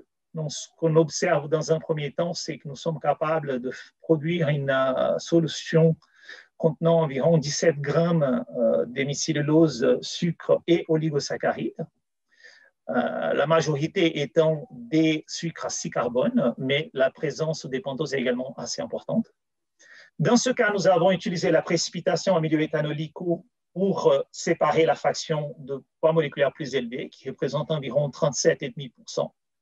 Et la fraction qui a été utilisée pour les besoins du projet, qui était composée de sucre et d'oligosaccharides, représentait 62,5%, et présentait majoritairement des hexoses, autour de 7 grammes par litre, et des pentoses autour de 3,6 grammes par litre. Ces solutions ont été produites et fournies aux partenaires du projet pour les étapes suivantes. La deuxième étape du projet concernait, comme j'ai présenté en préambule, la conversion catalytique des sucres en polyols, de préférence des diols, afin que nous puissions les utiliser comme monomères pour la production des polymères, les polyesters et les polyuréthanes. Dans un cadre idéal, nous aimerions avoir la conversion, par exemple, d'un sucre à 6 carbone, le xylose, en 5-pentanédiol. Mais la réalité nous montre que la situation est bien plus compliquée que ça. Différentes réactions peuvent avoir lieu pendant la conversion catalytique. Dans un premier temps, par exemple, tout simplement la formation d'isomères de sucre une fois ouvert. Donc, vous avez ici le cas du xylose qui présente des isomères arabinol et adonitol. Nous avons par la suite toute une série de réactions de coupure entre la liaison carbone-oxygène, donc les réactions de déshydroxylation qui nous intéressent. Et ce qu'on peut observer, c'est que nous avons la formation d'énormément de composés qui peuvent être regroupés sous la forme de 4 familles de produits des oxygénations, des composés qui gardent encore les 5 hydroxyles jusqu'à des composés qui ne présentent qu'une seule, sachant que les composés qui nous intéresseraient, ce seraient plutôt des diols et de préférence avec les groupes hydroxyles aux extrémités. Mais ça ne s'arrête pas là. Pendant la conversion catalytique, nous avons également la formation de produits cycliques qui sont obtenus par des réactions de déshydratation. Et finalement, des coupures entre des liaisons carbone-carbone ont lieu, ce qui réduit la taille de la chaîne de C5 jusqu'à des composés contenant un seul carbone. Donc, vous avez ici un nombre très important de composés qui sont formés. Cela est le cas pour un sucre à 5 carbones. Pour la situation d'un sucre à 6 carbones, la situation se complexifie encore davantage parce que nous avons des composés issus de la déshydroxylation de façon encore plus importante, mais également sur les autres familles. Et en total, nous avons une cinquantaine de produits qui peuvent être formés à partir de la conversion catalytique. Ce qu'on cherche donc, c'est à améliorer la sélectivité de la conversion catalytique vers les produits qui nous intéressent, c'est-à-dire maximum des diols ou des triols. Donc, dans le cadre de la thèse d'Ashraf Saïd, nous avons étudié les différents catalyseurs qui pouvaient réaliser la conversion catalytique de ces sucres. Le meilleur système qui a été retenu pour la suite, c'est un catalyseur à base de rhène et rhodium supporté sur zircone. La réaction étant menée à 200 degrés sous 80 bars d'hydrogène. Nous avons étudié dans un premier temps la conversion catalytique à partir de sucres modèles, donc les sucres qui composent les hémicelluloses. Vous avez donc à gauche de ce graphique les hexoses et à droite les pentoses. Et vous avez ici montré les différentes familles qui sont issues des quatre familles de réactions qui ont été présentées précédemment, c'est-à-dire la déshydroxylation, la rupture carbone-carbone, la formation des cycles et des isomères. Ce qu'on cherche dans un premier temps, c'est enrichir la fraction en bleu, c'est-à-dire la famille des déshydroxylations, et si possible, de diriger la réaction vers des diols ou des triols maximum. Ce qu'on peut observer, c'est qu'en fonction de chaque sucre, nous avons des sélectivités qui sont différentes et que la sélectivité vers des composés qui sont issus de la déshydroxylation ne dépasse pas 53%. Elle est généralement autour entre 38 et 53%. Et qu'au sein de ces familles de composés issus des hydroxylations, nous avons également des composés très distincts avec de 1 jusqu'à 5 hydroxyles résiduels. Le même système a été appliqué directement aux hémicelluloses de pain maritime qui a été présenté précédemment. Ce qu'on observe, c'est qu'en fonction du temps, il y a un pic où on a une formation importante de la famille de composés issus de la déshydroxylation et qui sont en C-carbone. Donc, autour de, entre 1 heure, au bout d'1 heure, nous avons donc un pic de formation de ces composés qui par la suite décroît très lentement, et cela coïncide avec la montée en formation des composés à 5 carbone également issus des réactions de déshydroxylation. Au sein de ces familles des composés issus de la déshydroxylation à 6 carbone, nous avons des composés ayant différentes quantités de groupes hydroxyles résiduels. Et les composés qui nous intéressent, les hexanodiols et les hexanotriols, sont obtenus majoritairement entre 2 heures et 6 heures. À l'intérieur des familles des composés ayant 5 carbones issus de la déshydroxylation, on observe cette fois-ci des composés qui présentent des tétraols et des triols qui sont beaucoup plus importantes que les diols qui nous intéressent. L'étape de conversion catalytique des diols en diacide a été réalisée uniquement sur des composés modèles, mais cette fois-ci, les résultats sont beaucoup plus probants que pour la conversion de sucre en diol. Nous avons ici un catalyseur à base de platine or supporté sur zircone qui nous donne un rendement de 97% de conversion. Et cela a été appliqué à des diols contenant de 4 à 6 carbones. Et nous avons pu démontrer que le mécanisme passe d'abord par une oxydation en aldéhyde et en acide carboxylique dans des côtés du diol, et par la suite, il y a la formation de l'acide aldéhyde et finalement la formation de diacide. La troisième étape du projet a consisté en la synthèse des polymères. Donc, j'ai présenté ici uniquement les polymères polyester qui ont été obtenus. Étant donné la diversité des monomères qui ont été obtenus sur la conversion catalytique des sucres, nous avons travaillé pour la production des polyesters uniquement sur des composés modèles commerciaux issus du commerce, et ce sont des produits biosourcés. Donc, dans un premier temps, nous avons travaillé avec 3 acides carboxyliques de taille de chaînes différentes, l'acide succinique, adipique et azélaïque. Et ces acides ont été combinés avec 2 diols, donc le 1,4-butanediol et le 2,3-butanediol. La différence étant la localisation des groupes hydroxyles, soit sur les extrémités, soit à l'intérieur de la chaîne. Les résultats GPC montrent qu'il est possible d'obtenir des polymères, même si la masse moléculaire reste faible, en particulier avec le butanediol où les hydroxyles sont placés sous les extrémités, c'est-à-dire en position 1 et 4. Quand nous utilisons le butanediol en position 2-3, les masses moléculaires sont beaucoup plus faibles et ce sont essentiellement des oligomères qui sont obtenus. La caractérisation des polymères par l'analyse thermique nous montre un effet assez important de la composition des monomères sur les températures de transition vitreuse et sur le comportement à l'analyse thermogravimétrique. La deuxième famille de polyesters qui a été étudiée, ce sont des polyesters hyperbranchés.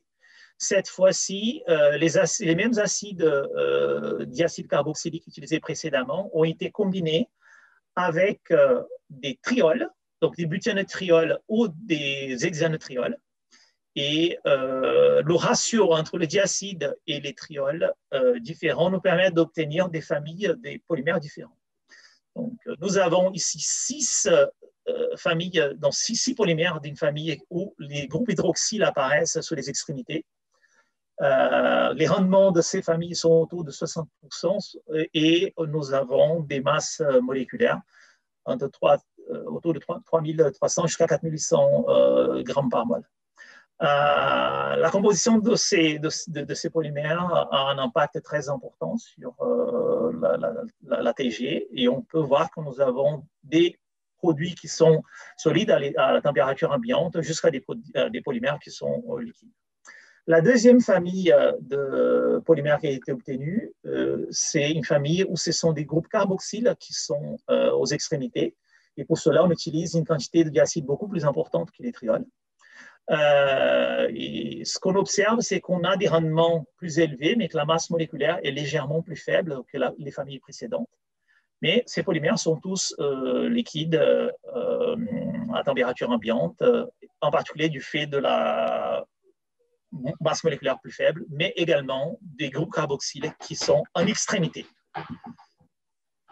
Comme conclusion, dans le projet, nous avons été capables d'extraire des hémicelluloses à partir de 2 essences de bois qui ont été purifiées et fractionnées en 2 fractions, une de poids moléculaire élevé et une de poids moléculaire plus faible, qui ont été utilisées dans le cadre du projet. Des jus contenant jusqu'à 11 grammes par litre de sucre et oligomères ont été produits et fournis aux partenaires du projet.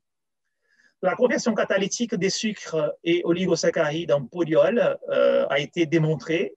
Cependant, la sélectivité vers les monomères qui nous intéressaient, c'est-à-dire des diols, doit encore être améliorée afin que nous puissions obtenir des polymères issus de cette voie catalytique. L'oxydation catalytique des diols en acide carboxylique a été démontrée sur 3 molécules modèles. Et cette fois-ci, nous avons obtenu des résultats beaucoup plus probants en termes de rendement et de pureté des produits finaux. À partir des monomères commerciaux, il a été possible de démontrer la synthèse de polyester linéaire et hyperbranché en utilisant donc des diols et des diacides parmi ceux qui ont été produits également dans le cadre de la conversion catalytique présentée précédemment. Ce qu'on observe cependant, c'est qu'il y a un effet très important de la taille de la chaîne des acides carboxyliques et surtout du nombre et de la position des groupes hydroxyles de polyols sur la formation de ces polymères. Donc, il reste encore pas mal de travail à réaliser afin qu'on puisse avoir des polyesters qui sont complètement biosourcés par cette eau. Donc, tous les participants du projet aimeraient remercier l'ANR et le FNR pour le financement de ce projet bilatéral. Nous remercions également les équipes qui ont participé au projet au sein de FCBA, au sein de Lyon et de leurs organismes de tutelle, CNRS et l'Université de Lyon, ainsi que le LIST au Luxembourg. Et je vous remercie de votre attention. Merci beaucoup, Denilson, pour votre présentation. Nous passons au dernier projet de cette session. C'est le projet Lignoprod. Il est proposé, enfin, les résultats de ce projet sont proposés par Gaël Paes, qui est directeur de recherche à l'INRAE à Reims et directeur de l'UMR Faré. C'est à vous. Bonjour à toutes et à tous, je suis Gabriel Paes, je suis directeur de recherche INRAE au laboratoire fractionnement des agro-ressources et environnement à Reims, sous la double tutelle de INRAE et de l'Université de Reims-Champagne-Ardenne. Et j'ai le plaisir aujourd'hui de vous présenter les résultats du projet Lignoprog intitulé Modélisation de la progression d'enzymes dans des assemblages et parois lignocellulosiques, qui était un projet ANRJ-CJC effectué sur la période 2014-2017.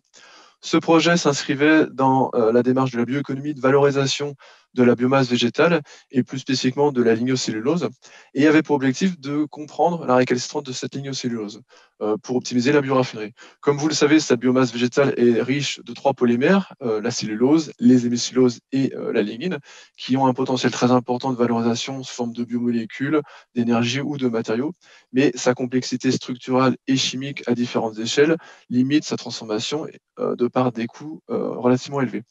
Donc l'enjeu du projet Lignoprog a été d'étudier dans le cadre de la bioraffinerie qui utilise des approches biotechnologiques, comment est-ce qu'on pouvait mieux appréhender l'accessibilité et les interactions des enzymes qui sont utilisées pour cette valorisation à l'échelle nanométrique.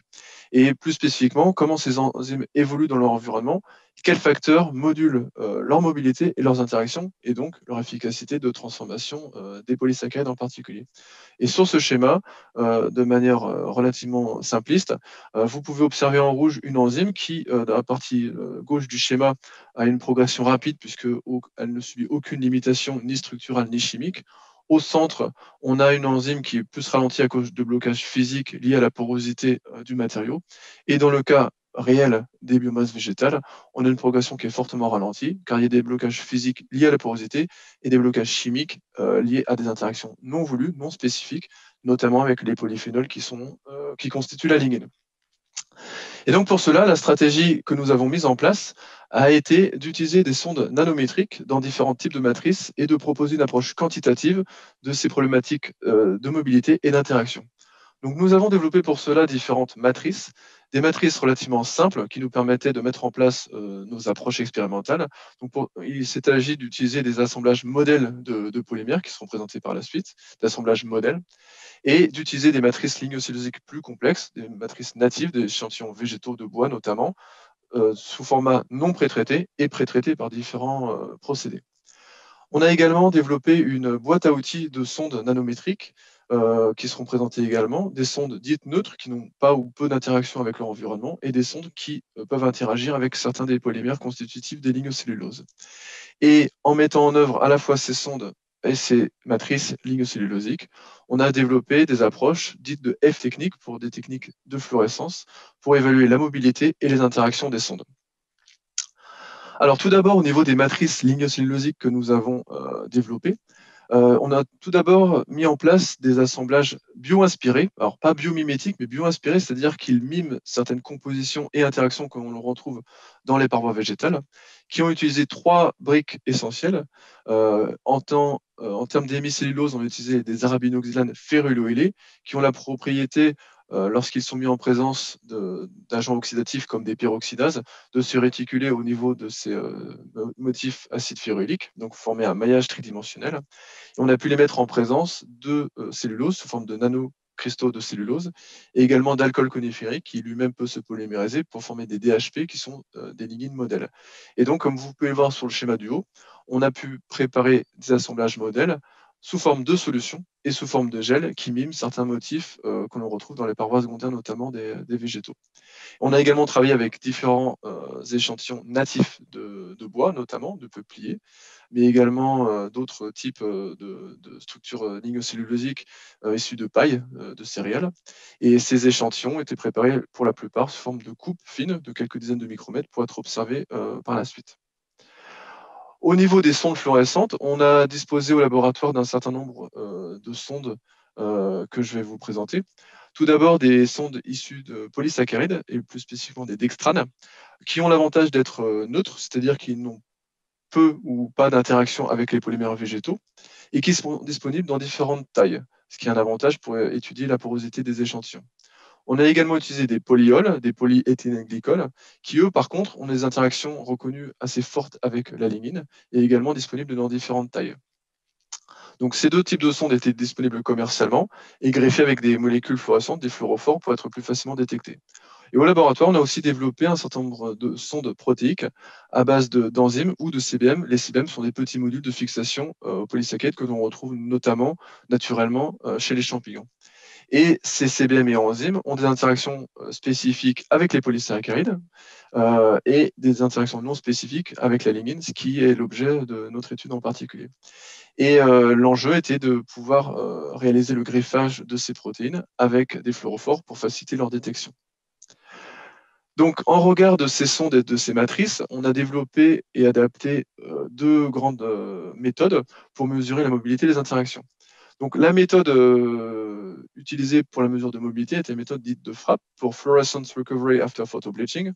De manière relativement simple, cette méthode consiste à illuminer l'échantillon qui contient la sonde fluorescente dans la matrice, l'illuminer avec un laser de forte intensité, de sorte à ce que sur la partie A du schéma du haut, on a ce qu'on appelle un photoblanchiment de la partie illuminée, donc ce qui fait qu'on a une perte du signal d'intensité de fluorescence, et on peut mesurer le retour de cette fluorescence puisque les molécules qui sont autour de la zone illuminée vont migrer en fonction de leur environnement plus ou moins rapidement.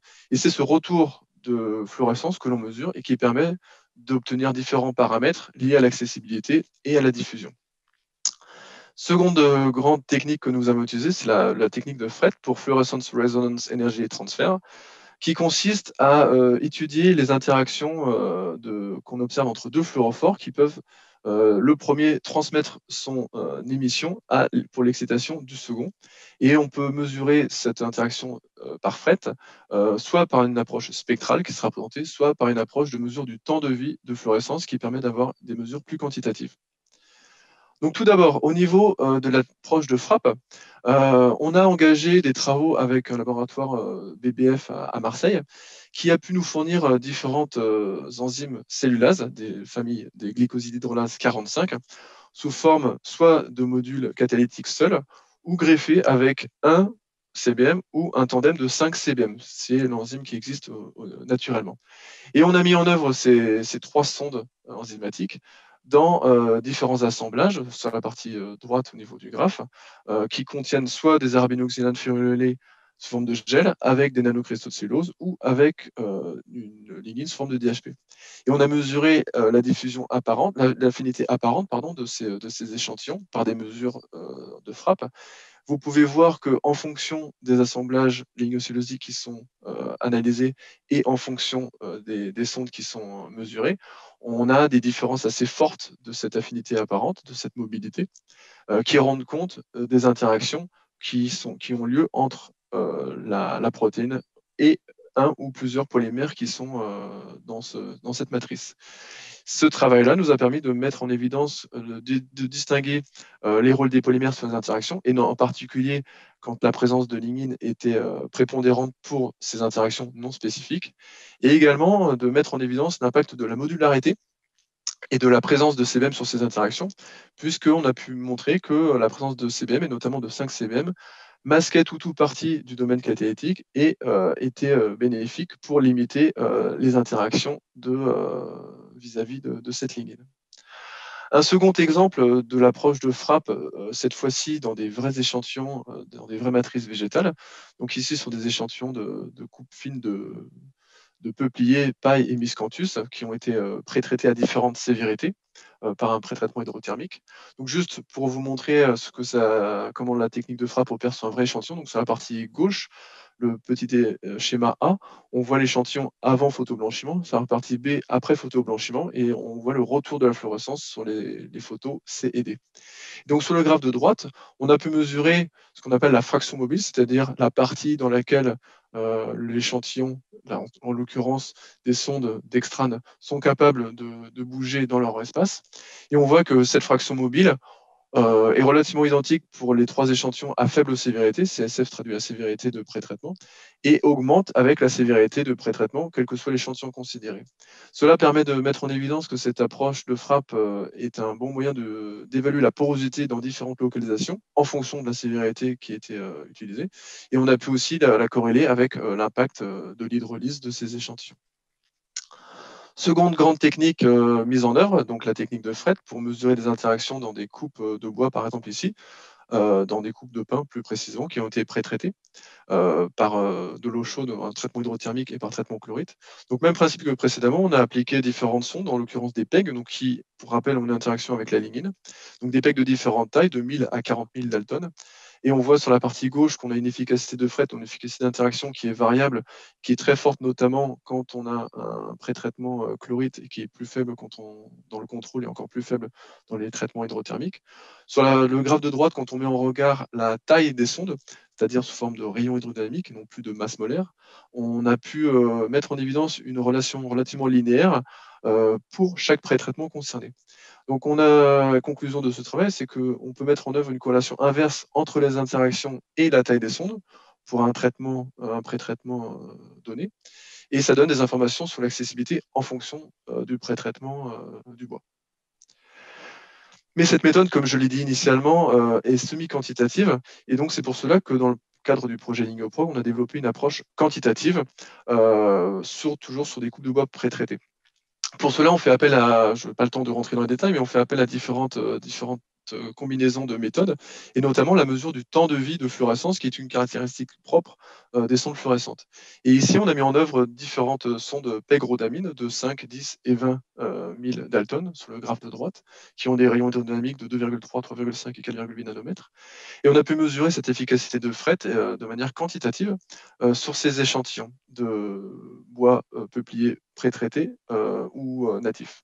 Et on voit sur le petit graphe à droite que pour les deux premiers échantillons, on a des efficacités d'interaction de fret qui sont identiques, mais par contre, on a un seuil. Quand on passe à une sonde un petit peu plus grande, on voit qu'on a une interaction qui est plus faible. Et donc, ça rend compte de cette interaction plus faible rend compte qu'on a une moins bonne accessibilité et probablement la taille de la sonde joue sur ces interactions. Et donc, ces interactions peuvent être mises en œuvre de manière relativement efficace par cette approche de fret et rendre compte de l'accessibilité en fonction toujours du pré-traitement qu'on peut observer dans ces échantillons de bois. Au niveau des conclusions, donc ce projet est un succès au niveau du développement des méthodes qui ont été mises en œuvre. Au niveau du FRAP, on a pu le faire sur différentes matrices lignocélusiques, des matrices modèles et des matrices natives ou pré-traitées. Également le FRET qui a été mis en œuvre de manière quantitative par mesure du temps de vie. Et ce que je n'ai pas pu montrer, mais on a également réalisé des mesures de cartographie du temps de vie de fluorescence, la technique dite de FLIM, pour cartographier ce temps de vie, et qui rend compte en fait de l'environnement de la lignine, qui est un bon marqueur pour évaluer les changements qui opèrent suite à des modifications physico-chimiques ou biologiques. Donc les applications sont relativement variées, comme j'ai pu vous le montrer, puisqu'on peut accéder à la porosité de matériaux lignocellulosiques, que ce soit des assemblages polymériques ou des bois natifs ou pré-traités, qui est complémentaire, cette technique en tout cas est complémentaire d'autres approches de mesure de porosité. On peut également mesurer des accessibilités qui soient spécifiques de tel ou tel polymère, soit des polymères type polysaccharides quand on emploie des enzymes qui ont une affinité donnée, ou pour la lignine, notamment quand on utilise des polyols type polyéthylène-glycol. Et on peut mesurer surtout de manière quantitative ces forces d'interaction. Au niveau des perspectives par rapport à des projets en cours ou des futurs projets qui utiliseraient ces méthodes, au niveau du FRAP, on travaille actuellement avec un laboratoire au Canada pour caractériser des enzymes impliquées dans la déconstruction d'assemblages modèles qui contiennent notamment des hémicelluloses. Et on étudie l'impact de pré-traitement hydrothermique sur la porosité de différentes espèces de bois dans le projet ASC Green qui est financé par la région Grand Est. Au niveau du fret, on a en ce moment un projet en évaluation à l'ANR au second tour pour cet appel à projet 2021 pour caractériser les interactions d'enzymes oxydatives. Et au niveau de l'application du temps de vie de fluorescence, on a également un projet ANR en cours d'évaluation pour l'utiliser cette mesure-là pour prédire les propriétés, notamment de sa clarification. Et on a une collaboration actuellement avec l'Université d'Umeå en Suède pour prédire un certain nombre de propriétés de transformation d'espèces végétales. Donc tout ce travail a pu être effectué avec bien sûr un certain nombre de collègues que je voudrais remercier ici, les collègues notamment de phare, tous les stagiaires, doctorants et collègues qui ont été impliqués, ainsi que des travaux qui ont été effectués sur la plateforme PICT de l'URCA à Reims avec Christine Thérin, des approches techniques au niveau du FLIM qui ont pu être mises en œuvre avec Corentin Spriet de l'UGSF à Lille et le collègue Jean-Guy Bérin de BBF à Marseille pour la fourniture d'enzymes notamment.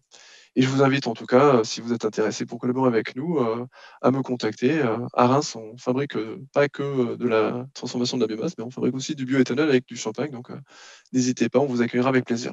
Merci beaucoup pour votre attention. Merci beaucoup, Gabriel. Toutes mes excuses pour le lapsus en début de présentation sur votre prénom. Vous clôturez la présentation des projets de cette session et là, nous allons la terminer, cette session bois et ressources forestières, par une séquence de 15 minutes de questions qui sera animée par Andreas Kleinschmidt, qui est directeur des opérations internationales au FCBA. Et pour information, Éric Masson nous a fait savoir qu'il ne pouvait pas participer à la séquence des questions-réponses. En revanche, il sera remplacé par son collègue Thibaut Bénistan. Je vous souhaite une bonne séance de questions-réponses. Oui, merci beaucoup. Bonjour à toutes et à tous. Il reste 15 minutes pour franchement donner quelques questions. Je vous remercie et bravo à tous les intervenants parce que la qualité de vos présentations étaient magnifiques. Je constate aussi qu'il y a une connaissance très, très forte de profondeur en France. Je commence avec quelques questions qui ont été données dans le chat box par les participants.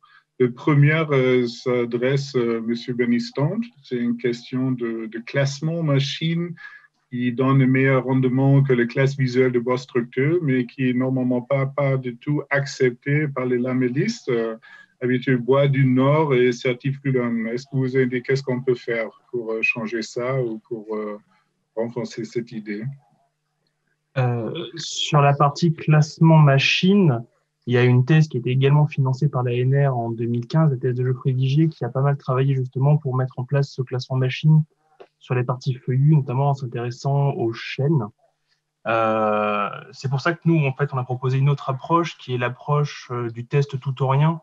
C'est-à-dire qu'en fait, on passe même pas par une phase de classement machine, on éprouve directement la pièce qui permet en fait de se passer du coup du coefficient de sécurité sur le matériau qui peut être pénalisant lorsqu'on travaille par exemple sur des sections treillis. Donc il y a vraiment deux approches à avoir. Il y a l'approche classement machine, mais ça a déjà été abordé par un sujet de recherche. Et puis, du coup, il y a ce que nous, on propose, qui est une alternative, qui est l'épreuve tout ou rien, et donc de fournir du bois avec des propriétés garanties.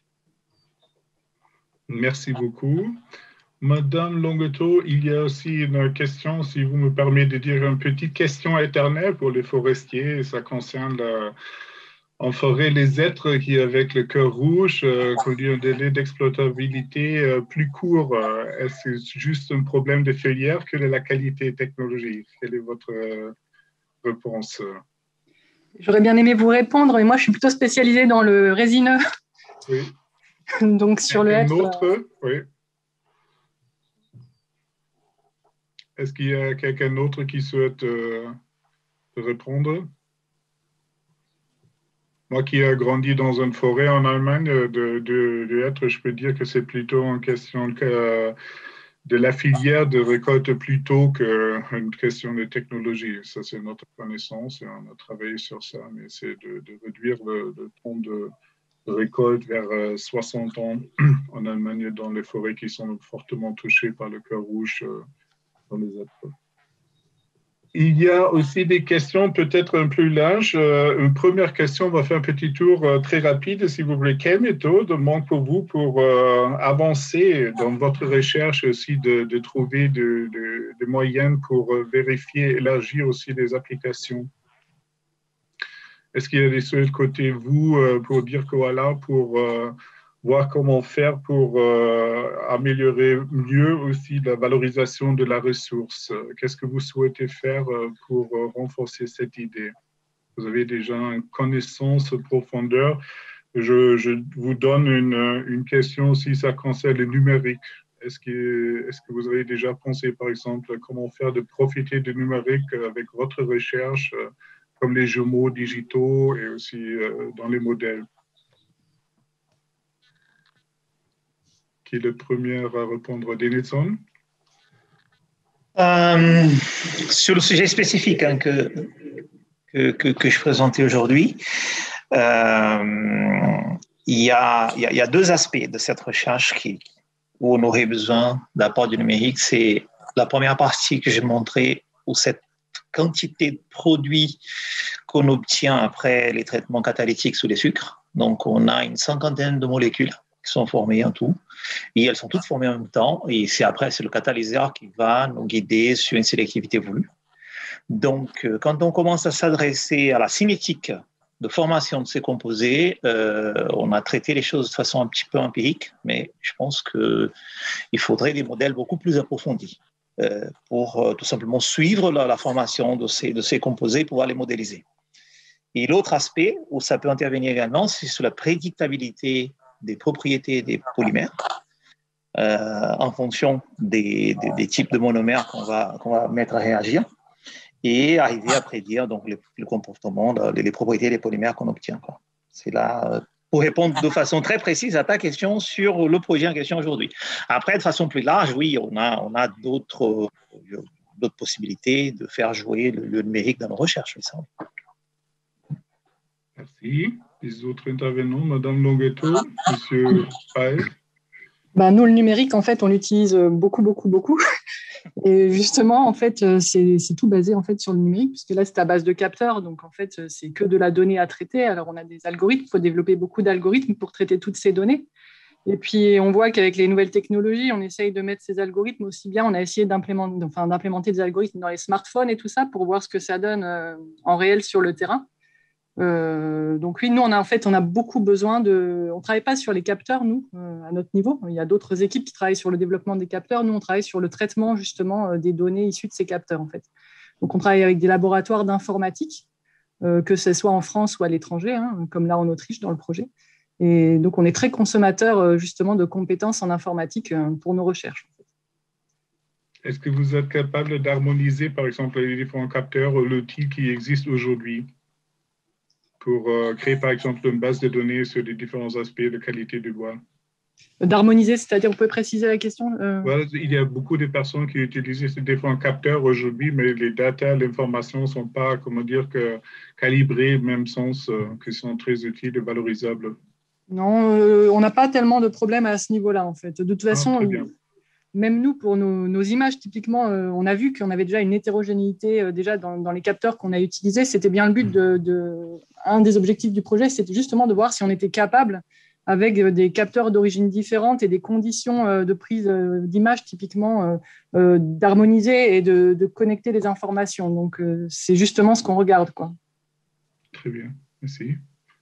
Si je peux compléter, oui, bien sûr. Je pense qu'il y a vraiment un enjeu, on en est tous conscients de partage, d'harmonisation des données qui sont souvent hétérogènes, comme ça a été dit, mais on a vraiment besoin de pouvoir les partager à travers nos projets et un développement d'outils aussi qui utilisent les nouvelles approches d'intelligence artificielle. On pense que c'est quelque chose qui va être important dans le futur. Je crois que le GDR a la démarche de collecter un certain nombre d'images issues de la morphologie des arbres en ce moment. Donc ça, c'est des démarches qui sont importantes, qui sont louables. Mais il faut on s'empare des approches, nouvelles approches d'analyse d'images, par exemple, ou d'outils d'intelligence artificielle pour aller plus loin dans l'exploitation de nos données. Et, parce que dans d'autres domaines, on le voit, dans le médical, etc., dans le spatial, c'est déjà des choses qui tournent très, très bien. Donc, il y a un enjeu à ce niveau-là. Mais les profils qui sont nécessaires sont des profils de haut niveau, ne sont pas faciles à attirer dans nos projets. Très bien, merci. Je ne sais pas, M. Vénistin, voulez-vous aussi intervenir? Sur l'aspect numérique. Oui. L'aspect numérique, je vais parler de mon domaine qui est plus de la construction. Actuellement, une des grandes problématiques, c'est la capacité en fait à estimer les propriétés mécaniques de l'assemblage, qui est vraiment le point crucial des structures bois. Et actuellement, donc, avec quelques essais qui permettent de remonter aux propriétés physiques, on a des modèles mécaniques qui permettent en fait de tourner et donc d'estimer en fait les propriétés de rigidité et de résistance de l'assemblage bois. Et ça, donc, c'est en train d'être développé. Et normalement, ça doit faire partie en fait de la révision de l'Eurocode qui est planifiée pour 2022 maintenant. Donc, le numérique, de toute façon, il sera essentiel et c'est un vecteur en fait d'amélioration à l'heure actuelle et de valorisation du bois qu'on peut avoir. Merci. Joseph? Si on parle de la construction, il y a l'importance croissante du BIM, enfin de l'introduction des maquettes numériques pour suivre toutes les étapes de la construction d'un ouvrage. Donc ça, c'est des choses qui sont en plein développement et je pense que le bois doit bien se placer là-dedans aussi, avec la mise en place de chantiers rapides, efficaces et bien organisés. Puis, on a évoqué également l'imagerie, qui est un groupe de travail du GDR qui se met en place, enfin un sous-groupe du GDR, un sous-groupe de travail. Il y a aussi les méthodes d'analyse spectrale, le NIRS, qui sont l'objet de groupes de travail. Il y a plein de choses qui se mettent en place qui sont d'une manière ou d'une autre liées à des aspects numériques. Pensez-vous que vous pouvez, par exemple, avec tous les intervenants, vous pouvez connecter aussi votre connaissance dans une base de données qui peut aussi peut-être faciliter des nouveaux classements du bois dans le futur pour la coproduction, comme c'est déjà réalisé le cas dans plusieurs autres régions en Europe. Ce n'est pas que de cire, mais aussi de coproduire, co-valoriser tous les différents comportements du bois, des grumes. Ça, c'est un élément peut-être qui devient plus en plus important aussi en futur. dans le contexte de l'économie circulaire et de valoriser la ressource totale. La notion de traçabilité qui est de plus en plus importante, c'est l'introduction du numérique dans la filière. Oui. Denison, ton micro est... Oui, je le remets. Alors, pour qu'on puisse arriver au niveau des axes de recherche qui nous intéressent, il faut et c'est une question que j'avais pour Madame Longuetto, est-ce qu'on peut à un moment donné aller jusqu'à l'échelle fibre dans les modèles? Parce que si on arrive à faire ça, là, ça va devenir très intéressant, non seulement pour la construction, mais également pour toutes les activités connexes qui font appel au copeaux, à la fibre. Donc là, on rentre dans le monde du panneau, de la particule, du papier, de la molécule. Mais il faut qu'on ait ce gap, qu'on aille un peu plus loin dans la traçabilité et des modèles prédictifs au niveau de la fibre. Et je ne sais pas si c'est possible aujourd'hui. Donc, c'était une question. Monsieur Paes, voulez-vous encore intervenir? C'est un peu éloigné de mon domaine d'expertise, mais oui, en tout cas, tout ce qui est possibilité de prédiction de propriété, de caractérisation, de réactivité sont des choses qui sont essentielles dans nos domaines concernant le bois, en tout cas. Oui, c'est des thématiques du futur aussi, de voir quels sont les modèles pour prévision des impacts de changement climatique aussi sur la qualité du bois du futur, aussi la composition de la forêt. Ça devient quelque chose essentiellement aussi de voir qu'est-ce qu'on peut faire pour répondre à ces questions dans le futur. Quand on commence à parler, si on parle de l'usine du futur et de la place du numérique sous toutes ses formes dans la filière, bon, ça peut aller très très loin. Là, si on commence à parler de modélisation, de prédiction du comportement, prédiction des propriétés, eh ben, on englobe à peu près toute la science. Oui. C'est l'interdisciplinarité qui est le plus important. Je n'ai pas d'autres questions dans le chat. Si vous voulez faire un dernier point vous-même, un résumé. Sinon, pour moi, il reste une question aussi, comment faire pour améliorer, pas améliorer, je ne peux pas dire que c'est mal, mais comment faire, quel est l'approvisionnement de futur aussi, prendre en compte tout ce que vous avez déjà très bien présenté aussi, de profiter bien de la qualité aussi des richesses de notre ressource. C'est aussi une question très large, mais ça va changer d'avoir des impacts positifs aussi dans le futur oui. Ce qui est important dans nos projets, et on le voit vraiment de manière très très forte au niveau européen, dans les projets européens, on est très fort pour tenir compte des aspects scientifiques et techniques, mais il faut tenir compte dès le départ dans le montage des projets des aspects sociétaux, environnementaux. C'est vraiment devenu un prérequis pour nous, scientifiques, mais aussi pour le citoyen, pour les financeurs. Donc tout ça, ça demande des approches vraiment qui sont transdisciplinaires, les sciences sociales, les sciences économiques, etc.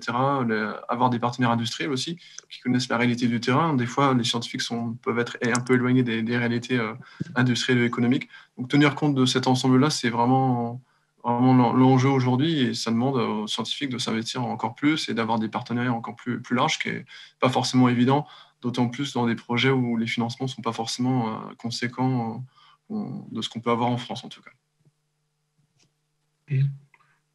Dernier point, Madame Longuetto.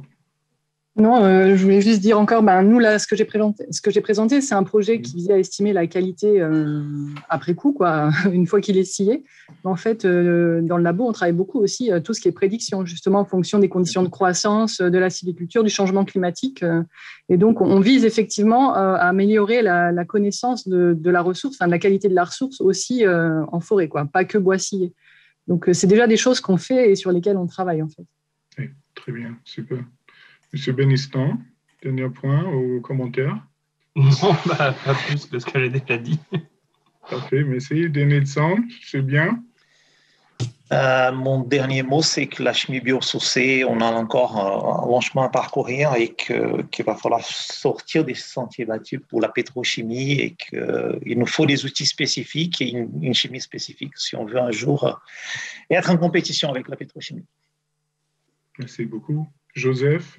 Je suis d'accord, oui. Moi, mon dernier mot, c'est qu'il faut continuer à décloisonner, à permettre les échanges entre chercheurs, entre disciplines, entre chercheurs et non-chercheurs, entre tous les acteurs du domaine pour que ça progresse d'une manière dynamique. Et il faut motiver les futures générations pour qu'elles s'y mettent également. Je vous remercie encore. Bravo, félicitations pour les présentations de très haute qualité. Il y a maintenant, je redonne la parole, je pense à Isabelle. Il y a un post animé ou pas dans le programme, Isabelle. Oui, ça y est, on est là. En tout cas, merci beaucoup. Merci Andreas. Bon, parfait sur l'animation des questions. Comme d'habitude, merci bien sûr pour vos présentations.